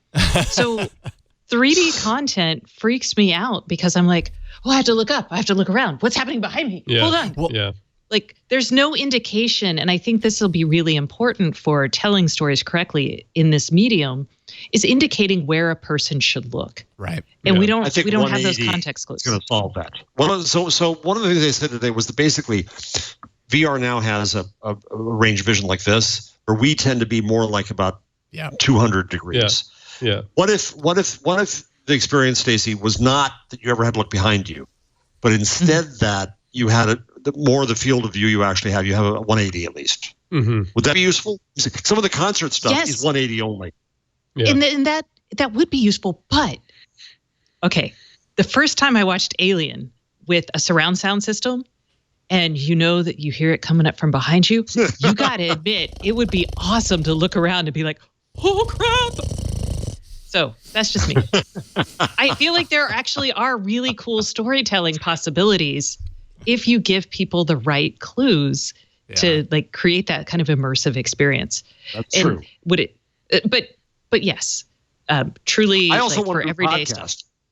So it's CUNY. I wanted to do a podcast in 360, so that when if I'm talking, that would be cool. somebody can look at your face and see your eyes roll. Yeah. So you're all surrounding the camera that's in the center. Yeah. Doesn't I saw Google one- have? Didn't they do something with AI telling you who's speaking in a video clip? Oh, wait a minute. Yes. They did that I remember that. 2 weeks ago. They did, yeah. It wasn't even that. So that's technology that could help you make that possible, Jeff. Yeah. Oh yeah. You can do. I MIT's had that for years, where you can tell that. Yeah. Mm-hmm. I did a VR demo where you were watching Cirque du Soleil, and you could turn to either side and see performers sitting on the stage sort of near you, reacting to the show. So it was kind of like just watching the regular show, but then there were other things added to it. So it wasn't full kind of immersive or 360. I thought it was really powerful. The article So I maybe found, we resurrected 360. I don't know, but I'm done. But enough on that. now we're 280. pro 360. 220. 220. I think it would be interesting to get those VR 180 cameras and play around with them. I feel like when they were showing those off and first releasing them, it seemed like their idea was anyone can get one, and you can see, but I don't know if anyone actually is. So can I have a little Jeff Fit? A little Fitette, just a minor one. Sure, Fit Light. Sure. Bit late. So the story of oh my God, Twitter sold data to Cambridge Analytica, to me reveals part of the problem with this whole storyline. Twitter sells the fire hose to whoever pays them enough money, and you come in and you say, "I'm gonna buy the fire hose from you. you can buy it. It's a product you can buy. A. B, I presume they're not selling DMs or anything. They're selling data that is public, that you chose to make public on Twitter. So why there's a lot of pearl clutching about that, I'm not sure. It's that just because it big involves fit. Cambridge Analytica. Right. Bingo. So, right? So Cambridge it's part Analytica is Cambridge Analytica's code for, using data in ways it's not supposed to be used, or using data to target people for foreign election purposes or something. So it's not so much the data they got, but what else is that data doing? But even so, there's no secret to this. It's a product you can sell. It's the fire hose. It's public data, and anybody can use it. So they used it. They're schmucks. They're bad. I'm glad they're out of business. Kind of. Well. but I don't see any scandal there. That's all. See, it was a minor, calm fit. That wasn't even really a fit. That was like a end of rant. A mild rant. It felt good to get it off my chest. Maybe it's because I'm in California. I'm just more mellow right now. I don't know. Yeah, then that was therapy. That wasn't a fit. That was just therapy. Get it off your chest. What do we think of the Sprint T-Mobile thing? I feel like this was bouncing around forever and ever and ever, and then finally they announced that there's a deal, $26.5 billion deal in stock for T-Mobile to acquire Sprint. They really talked up the idea of, we are behind China in 5G development, and this is not something we can allow. That's playing off the Trump administration's apparent freak out over 5G. Yeah, However, right. However, back in, 2013, I think it was. Oh, no. Nope. It was AT&T that tried to buy T-Mo back in 2012. That's right. Yeah. That's right. And then everybody wanted T-Mo after that happened. And Sprint was the talk of the town. And then someone bought Sprint. Who was it? Wait. No, SoftBank dude invested a lot of money in Sprint, right? Oh, yeah, Masayoshi son. Anyway, so there has been ever since we've basically been saying, hey, you know what? The U.S. is a 3-carrier market. 4 is too many. So there's actually a lot of scholarship. And if you look at other countries based on just like straight up countries, 3 is a good number. If you look at it based on population, surely we could support more, but it's not really viable. There's a huge economic case to say that it is not viable to have 4 different carriers. Really? Yes, those arguments exist. They are actually compelling. They are not completely persuasive, but they are compelling. It's based on the capital costs of leasing towers, buying the spectrum, running a network. So it's not crazy, but it is probably not good for the consumer. Did you read Tim Wu's piece in the New York Times? Yes. And again, I've been in this world. He basically said it's a terrible idea. And it is it's bad for consumers. That moving to 3 carriers is bad. So maybe there's an economic rationale for it, but that doesn't make it good. There is an economic rationale as a business to do it. It is very expensive to operate and maintain a good wireless network. It is hard for both Sprint and T-Mo to compete against AT&T and Verizon for a bunch of reasons. Agreed. But I think if Canada can have 2, surely the U.S. can have more than 3. No? Again, consumers, this will suck for you. Yeah. But there is a compelling argument to be made for the Department of Justice and the FTC, who are going to have to decide if this is worthwhile, that we do need this. And I'm sure the FCC, Ajit Pai is probably like, yeah, make it happen. Mm-hmm. This is why this is happening now, because Tom Wheeler was against these mergers. But I mean, it seems, maybe I'm wrong, but it seems to me that T-Mobile was all about, we're the consumer-friendly phone company, and we're looking out for you, and we're fighting the big guys, and I don't understand how that. And then the CEO shows up at the Trump hotel to celebrate. Because they have shareholders, because they have to make money in a market that is Yeah. They're fighting against Verizon and AT&T, and T-Mo actually has done a really good job, but they do lack capacity from a spectrum point of view. So they need to solve that problem. Both Sprint and T-Mo have to pay AT&T and Verizon for access to the internet itself, so to connect their cell towers to the internet. So they're, again, I just thought Tim said if you want the mobile industry to look more like the airline industry, then this merger is the one for you. Yes, it's a crap deal for consumers, but it is a rational deal from an economic, like from a shareholder business perspective. But there's probably a rationale that you should only have one airline company and one phone company and one TV company. That would be by far the most economically efficient. Not in a capitalistic society, but in like a socialist society, sure, what the heck, or a communist society, yes. I'm against the merger. So I am against the merger because I am pro-consumer. I've been for having as many carriers as possible, but I would not bet against this deal. I certainly think the time is right for it now, and that's obviously why. It just seems hugely ironic that T-Mobile was pushing, like their whole marketing campaign was consumer the uncarrier. Right. Yeah, but they also did some things that were very smart from an economic perspective, like brought them subscribers, which was like they did the first deal, the first zero rating deal. Mm-hmm. That was T-Mo. So, you know,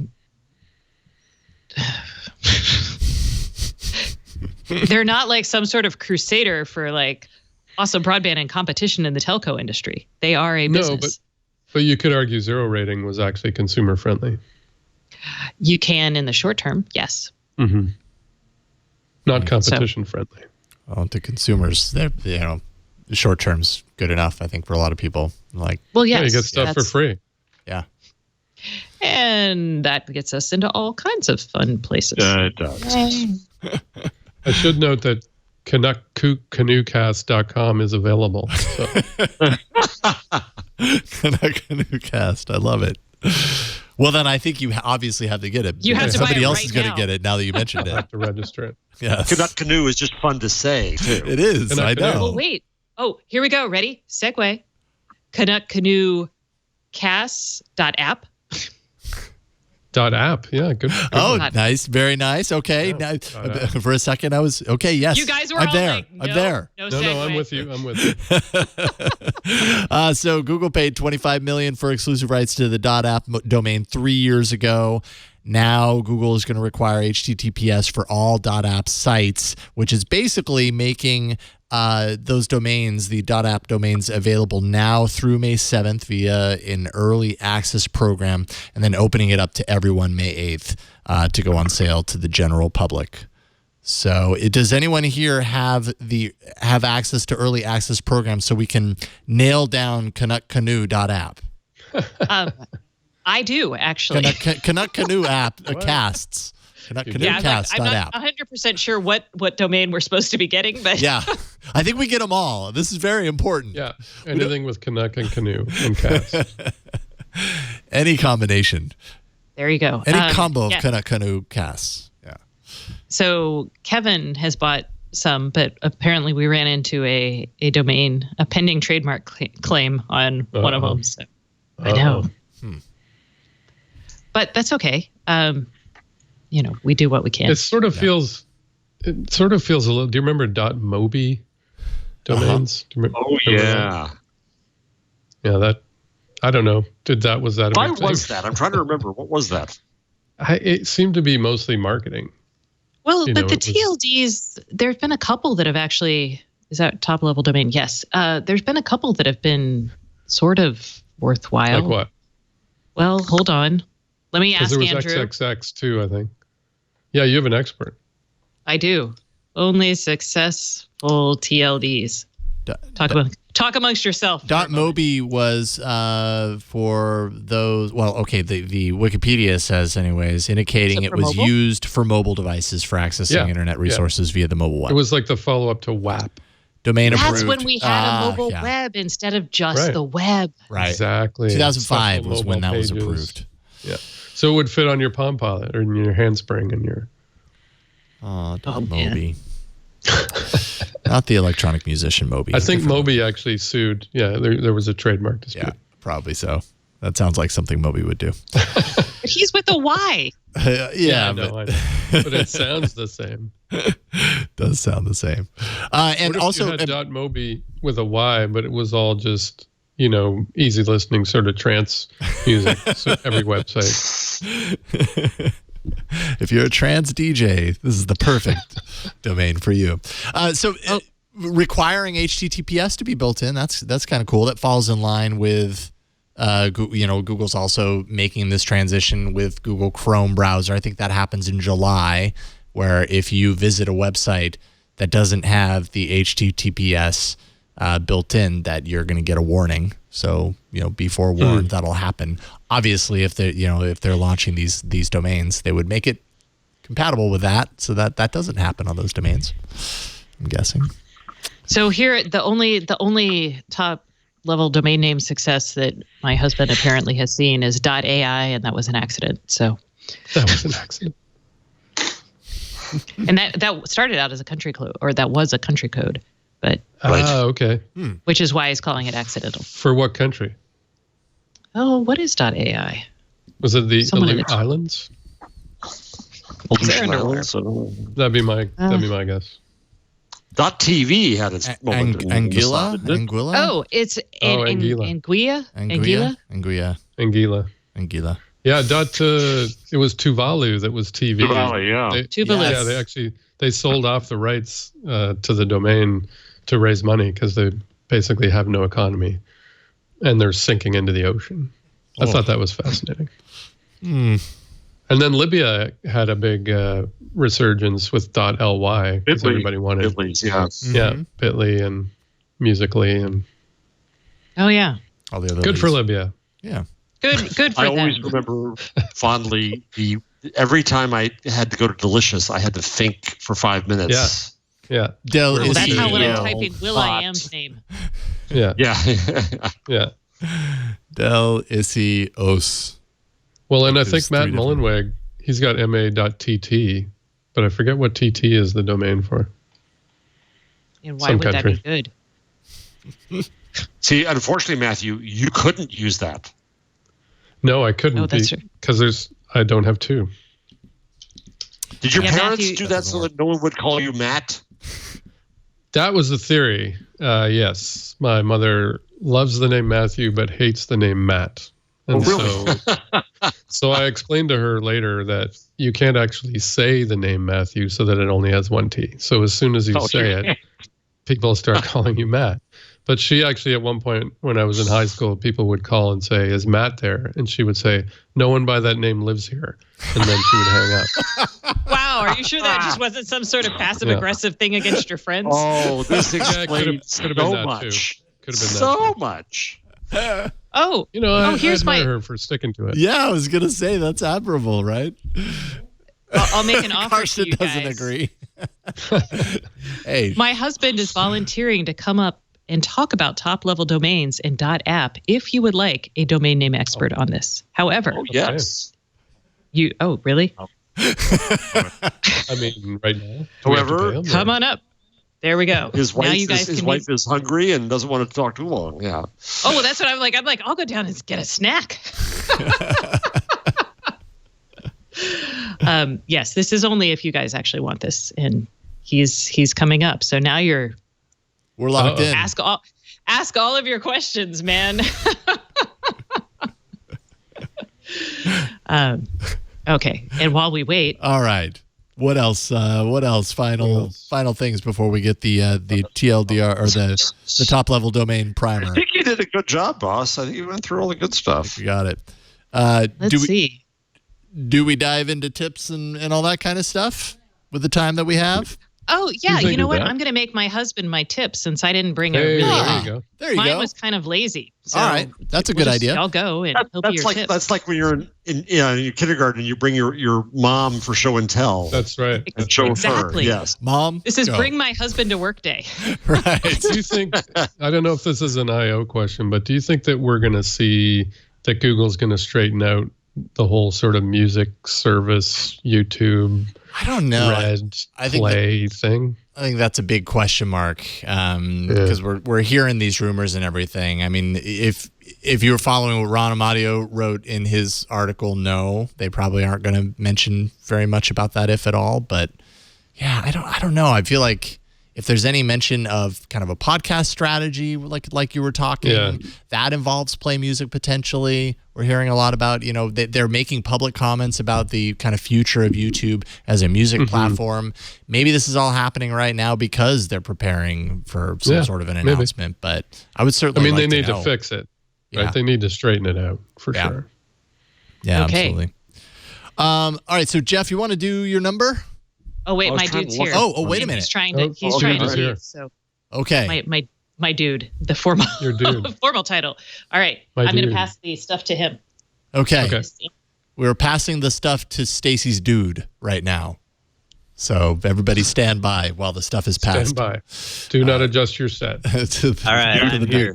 Hello, Stacey's dude, as you were Andrew. introduced to us. How's it going, Andrew? Good. Good to meet you. Nice to meet you as well. Welcome to the show. All right, so you're going to give us a primer on top level dot domains. A New dot app. top level domain names. Is it right. worthwhile or not? This is an interesting one. I think they're going to sell a lot of domain names, and by a lot, I mean it's all relative, right? None of these new top level domain names has really taken off. I mean, .com has 135 million domains registered, somewhere in that vicinity. The biggest of these new top level domains probably has a few million domains, and the only reason that many got registered is they literally gave them away or sold them for a quarter or a penny. So it's relatively speaking, I think .app will be one of the bigger ones, but it still won't be humongous. And what would be the benefit of having one? Why? Or is it easier to remember? Are you going to be what? Why would I want one? I mean, you might want to get a .app because you could get a short one that matches the name of an app you're bringing out rather than a long .com. You see a lot of times on .com domains, they'll use get something because they can't get the actual name of the app in .com. So it'll be shorter like that. And the .app signifies exactly what it is. Of course, you can do the same thing with a .com. You could do the name of your app, app.com. So I wouldn't say there's necessarily a benefit to using a .app domain other than maybe you can get a better domain name than you can get in .com. Right. Yeah. Yeah, that's a good point. I mean, the .coms are so clogged, it's impossible to get a half-decent domain anymore because someone's got it, or it's related to some other thing that's got the same name. Is there any data on consumer recollection of non-com, so to speak, domains? That's a tricky one, because even some of the names that have been out forever that aren't considered new top-level domains, but like .org, which has been around for almost as long as .com, really. Even with that, sometimes people will go type the .com by accident. So there is a challenge there. And there's also, with new top-level domain names, sometimes there's a singular and a plural. Like there's a .loan top-level domain and then a .loans top-level domain. So people have to remember that. So it can get pretty confusing. There are a few that have been relatively successful. .club is one that's been fairly popular. They put a lot of marketing muscle into that one, and that's part of the reason. There's a site called ntldStats.com, in like new. And you can see the number of registered domains there for each of these new top-level domain names. But I give you the caveat, again, that the ones you see at the top of the list, they're mostly there because they've offered heavily discounted domain names. And that has been somewhat of a challenge. So, yeah, if you scroll down here, you'll see the top domains on the right-hand side. So .loan has, about 2.6 million there. But, again, they've done that by basically giving names away. All those top ones you see there. .vip has been pretty popular in China. So Yeah, overall, obviously these numbers are fine, but again, .com 135 million names, .org over 10 million names. It's kind of hard to compare them. Even ones that like .info and .biz, I don't recall the most recent numbers, but we're talking single-digit millions on those. Is it better to get to go the route of, say, like company name .obscure TLD versus company name with an extra attachment in the URL .com? Like, is there any benefit to one versus the other? What do you think about that? Well, I think the having the .com, again, like you guys said, it's, do people remember .com, or will they remember one of these new top-level domain names when they go to type it in? And so, again, that's the struggle there. Over time, I think people will become more comfortable with these new top-level domains and these extensions. But right now, in 2018, at least in the United States, the recognition there isn't very strong. Now, there's a lot of debate within circles on which is better there, the longer .com or the shorter new top-level domain name. But I think right now, again, in the United States at least, the .com is your safer of the bets. Now, in some places in Europe, .com is secondary to like the country code domain name, right? Yeah. So non.com. Tell Karsten that your last name is Higginbotham. Oh, Stacey chimed in. My last name is not Higginbotham, but it's not? I do get called Mr. Higginbotham a lot. Aren't you Mr. Higginbotham? How much did you pay them to do that?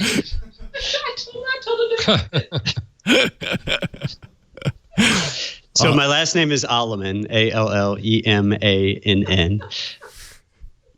You should be proud, though. Higginbotham is a fine name. It is a fine name. It's very long and it's difficult to spell. I guess my last name is too. But yeah, so I write about all this, about domain names. That's like Stacey does something important, the Internet of Things. I write about something not as important, domain names, on domainnamewire.com. So I live and breathe this stuff. Do you own many URLs attached to many obscure domain names to kind of live and breathe it? I have about 1,300. Yeah, I'm a domainer, as they say. So, and some of those are new top-level domains. Most of them are .com domains. But you have to understand, in the circles I'm in, 1,300 names is not many names, right? We're talking people of hundreds of thousands, in some cases millions.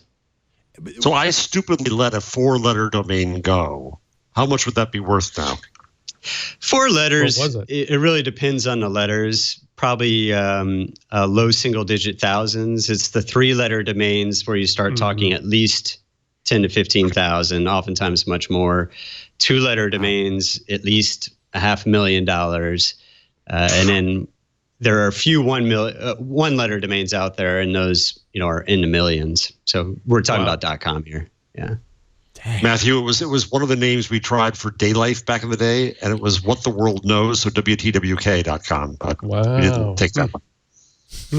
So the interesting thing is, a few years ago, before cryptocurrency was a big craze in China, people were investing in a lot of these short domain names, and they're treating them almost like a cryptocurrency, right? It was an asset. They buy up huge swaths of these 4-letter domains, 5-letter number domains, and they invested millions and millions of dollars in these. So that's why these 3-4 character domain names kind of really started over the past few years to take off in value. So yeah, it's a fascinating little corner of the world. So when you have that many, I also own, sorry, go ahead. I was just going to ask, like, when you own that many URLs, domains, like, what do you do with them? Just collect them? Just hold on to them and wait for someone to come along and be like, hey, actually. Generally, yes. I wait for someone to come along that wants to use it for their website. And so just to be clear here, these are kind of generic or dictionary terms, right? I'm not cyber squatting on brands and that sort of thing. So generally speaking, I'll just put a page up there that says it's for sale.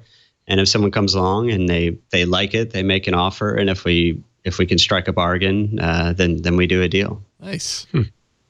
So I own schminternet.com, as in Internet Schminternet, which was from this show from years ago.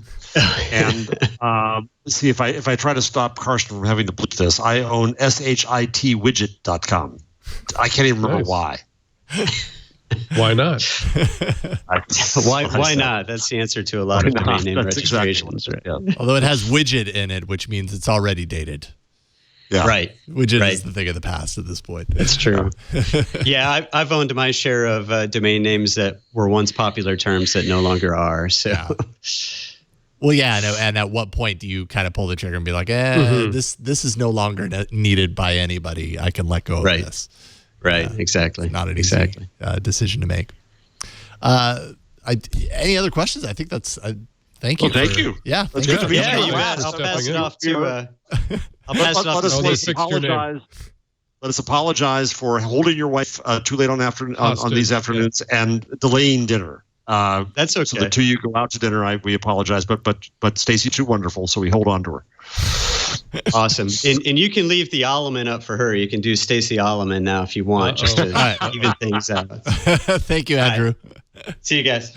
Take care, Andrew Alleman. That was fun. That was worth its weight in gold. I'm going to share that with everyone. Mr. Higginbotham is great.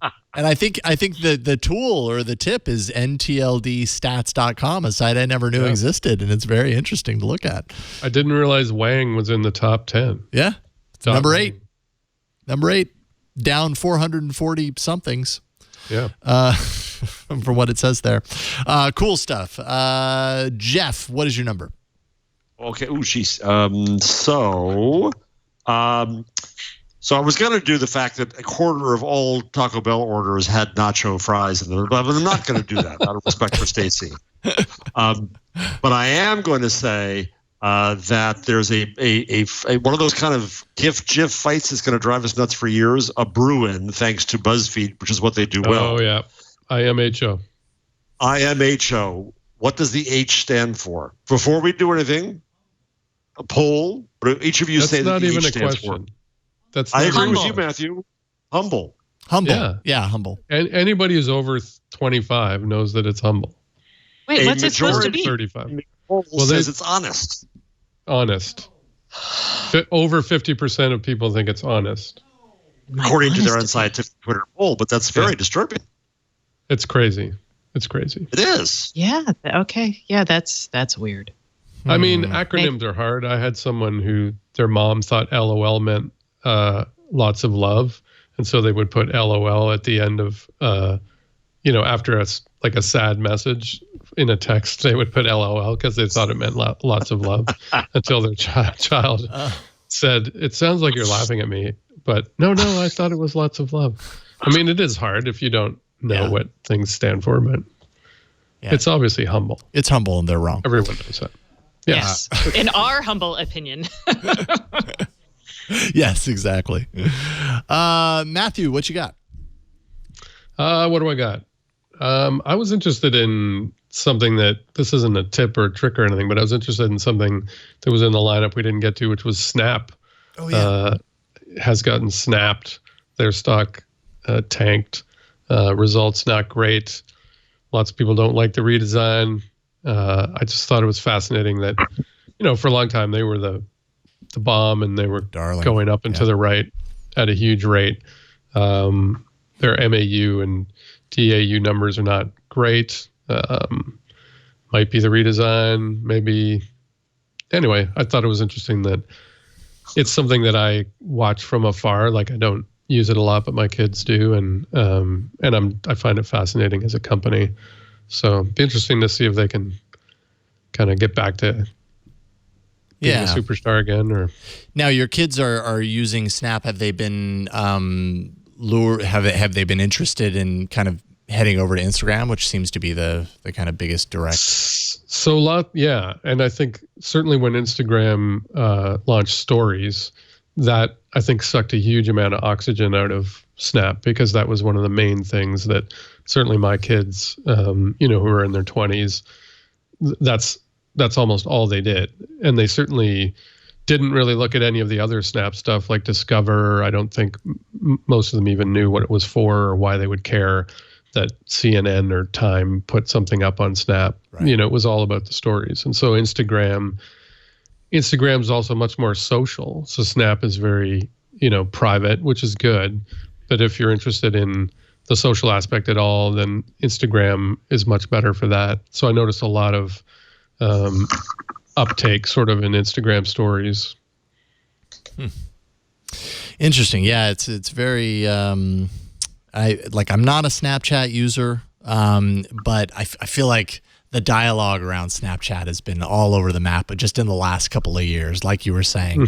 So, top of the world, and now can do no right, even with the redesign, which Evan Spiegel, had mentioned during this earnings announcement that, there were big changes to the design, and that's it's just too big of a thing to avoid some disruption.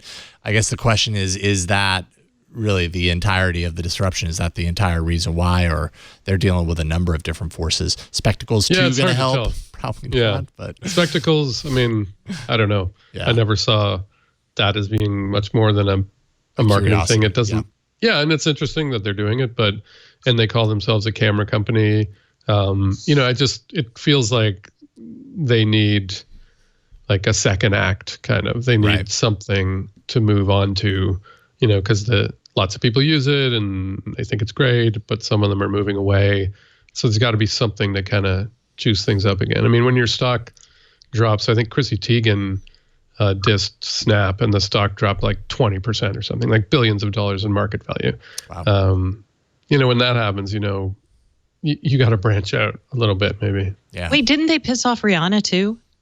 Was there an unfortunate Chris Brown reference or something? They did an ad campaign featuring. Yes. Yeah, that's right. They did. Yeah. Yeah. So you can't alienate your celebrity people that people follow. Right. No. Nope. Yep. Nope. Mine is a tip. If you didn't know, y'all know about Assistant. Assistant's great. It can do so many things. Sometimes it can be hard to know just how many things it can do and how good those things are. I'll show you this. If you launch Assistant, it's a new feature. You can go into your thing. It'll take you to your Explore tab. You can go to any of these and jump in, and not only can you rate it, you can also review it now. You can leave reviews on these actions now to get it, and leave a review, read other people's reviews to kind of get a nice sense, and hopefully kind of bring more awareness to all the things that Assistant can do for you, because I feel like I get lost. Like, on one hand, it's great that it does so many things. On the other hand, it does so many things that it's really hard to know what to focus on, maybe. But anyways, if you want to find out more information about some of these, you can leave a review or find out what other people are saying about Talk to Universe facts and that sort of stuff. A little more context. Cool. And discovery never hurt anyone. And I think that is it. We've come up with the title for Matthew's next big podcast called CanuckCanoeCast. I really have a hard time saying that. It's not easy to say. It's a Canadian thing. So obviously you'd be really good at saying it then, Matthew, and that's why it should be the name of your podcast. Matthew, and you have to do it. You have to do it while you're out of the house. Oh, I was going to say you could do CanuckCanoeCast.e. Yeah, .a. That's a good one. Does that exist? No, CanuckCanoeCast.sorry. Or sorry. Yeah. And I apologize about that, Matthew. There aren't many Canadian jokes. We've just used them all. Okay, all right. So not offending Wait, anybody. We haven't referenced Strange Brew or hockey yet. Or Justin Bieber or Mike Myers. Matthew, what do you want to leave people with? Where can people follow all the stuff you're doing online? Well, place I spend the most time, of course, is Twitter, at Matthew I with 1 T, and I write at cjr.org. Right on. Always fun, Matthew. Thank you for joining us today. Thanks for having me. Really appreciate it. And Stacey, it was great to check in with you again and have you on this week. Tell people what you're working on. Oh, I was going to give people a way to find my husband if they wanted to. Perfect. But because you know where to find me. So if you want to find him, you can find him at dnw.com. And yeah. Or at my smart house. Or dnw.biz or dnw.mobi or dnw. I don't know. If anyone wants to play a joke on him, they can go and buy with .com. Yeah. dnw.app. Go. Oh, here's an interesting fact. So .eh is not actually a country level, top level domain, but it is reserved in case Western Sahara becomes it's a disputed territory. It's a disputed territory. So if the Western Sahara conflict results in an agreement between Morocco and the armies in the territory, then Western Sahara will get the domain name, and then I can get it. So. Dude, Wikipedia. It was that on Wikipedia because it was awesome, and now I feel like I could go on. It sure was. So Stacey, I heard that as go to dandw.com. Please go there. That's where I thought your husband. Oh, D&W? D&W. Please go there right now. Should we be worried? It made perfect sense. Am I going to regret this? Yes, I think so. No, it's fine. It's fine. Oh, nice. Oh. Recipes. Yeah. Dietz and Watson. Breast roast beef. It's some old lady Grandma Higginbotham. Cooks food or something. Okay. All right. Turkey. Now I'm getting hungry. DNW.com. Chicken breast, buffalo style chicken breast, turkey breast. That's not as interesting as my Western Sahara fact. It's a pressed meat company, but yeah, no. Meat company. But you know what, Stacey? It made sense, kind of, right? You know, it's the food in the house. It does. Domain name wire is what it stands for, and I think he owns domain name wire. But that's so many letters. Yes. All right, we're giving you plenty of sites to check out today. Thank you, Stacey. Jeff, what about you? Do you have any more days? Any more keynotes at FA? They've heard enough of me. The world has heard enough of me. That's it. All right. Well, I appreciate the opportunity to get to podcast with you guys. It's been a lot of fun today. Always fun. Great job. Thank you. Great job. Thank you. Thanks, it's a Jason. blast. Thanks, Jason. You bet. You can find me on Twitter. I mean, I'm here all over the network, all about Android, Tech News Weekly, know-how, screensavers, pretty much most of the shows that we're doing on the network, I drop in from time to time and I have a lot of fun doing it. So I'll see you here on the network. If you want to find this show, that's easy to find. You go to twit.tv/Twig, TWIG. There you can find all the information to subscribe, all of our past episodes. If you want to get caught up so you know what we're leading up to on the next episode, you don't want to lose the plot line, you can do that. Go to twit.tv/Twig. And if you want to catch us live, you can do that as well. We record live every Wednesday at 4 p.m. Eastern, 1 p.m. Pacific, 2000 UTC, although next week that's different. What is it, Carson? Next week on Tuesday at some time. 11:30 or 12. That's right. 11:30 or 12 p.m. after we have the Google I.O. keynote, which is also on twit.tv/live, and you can watch that live. We'll be covering that as well. I will be at Google I.O., so I'll wave to you from afar. But that is it for this week. We'll see y'all next week on another episode of This Week in Google. Take care, you guys. Bye.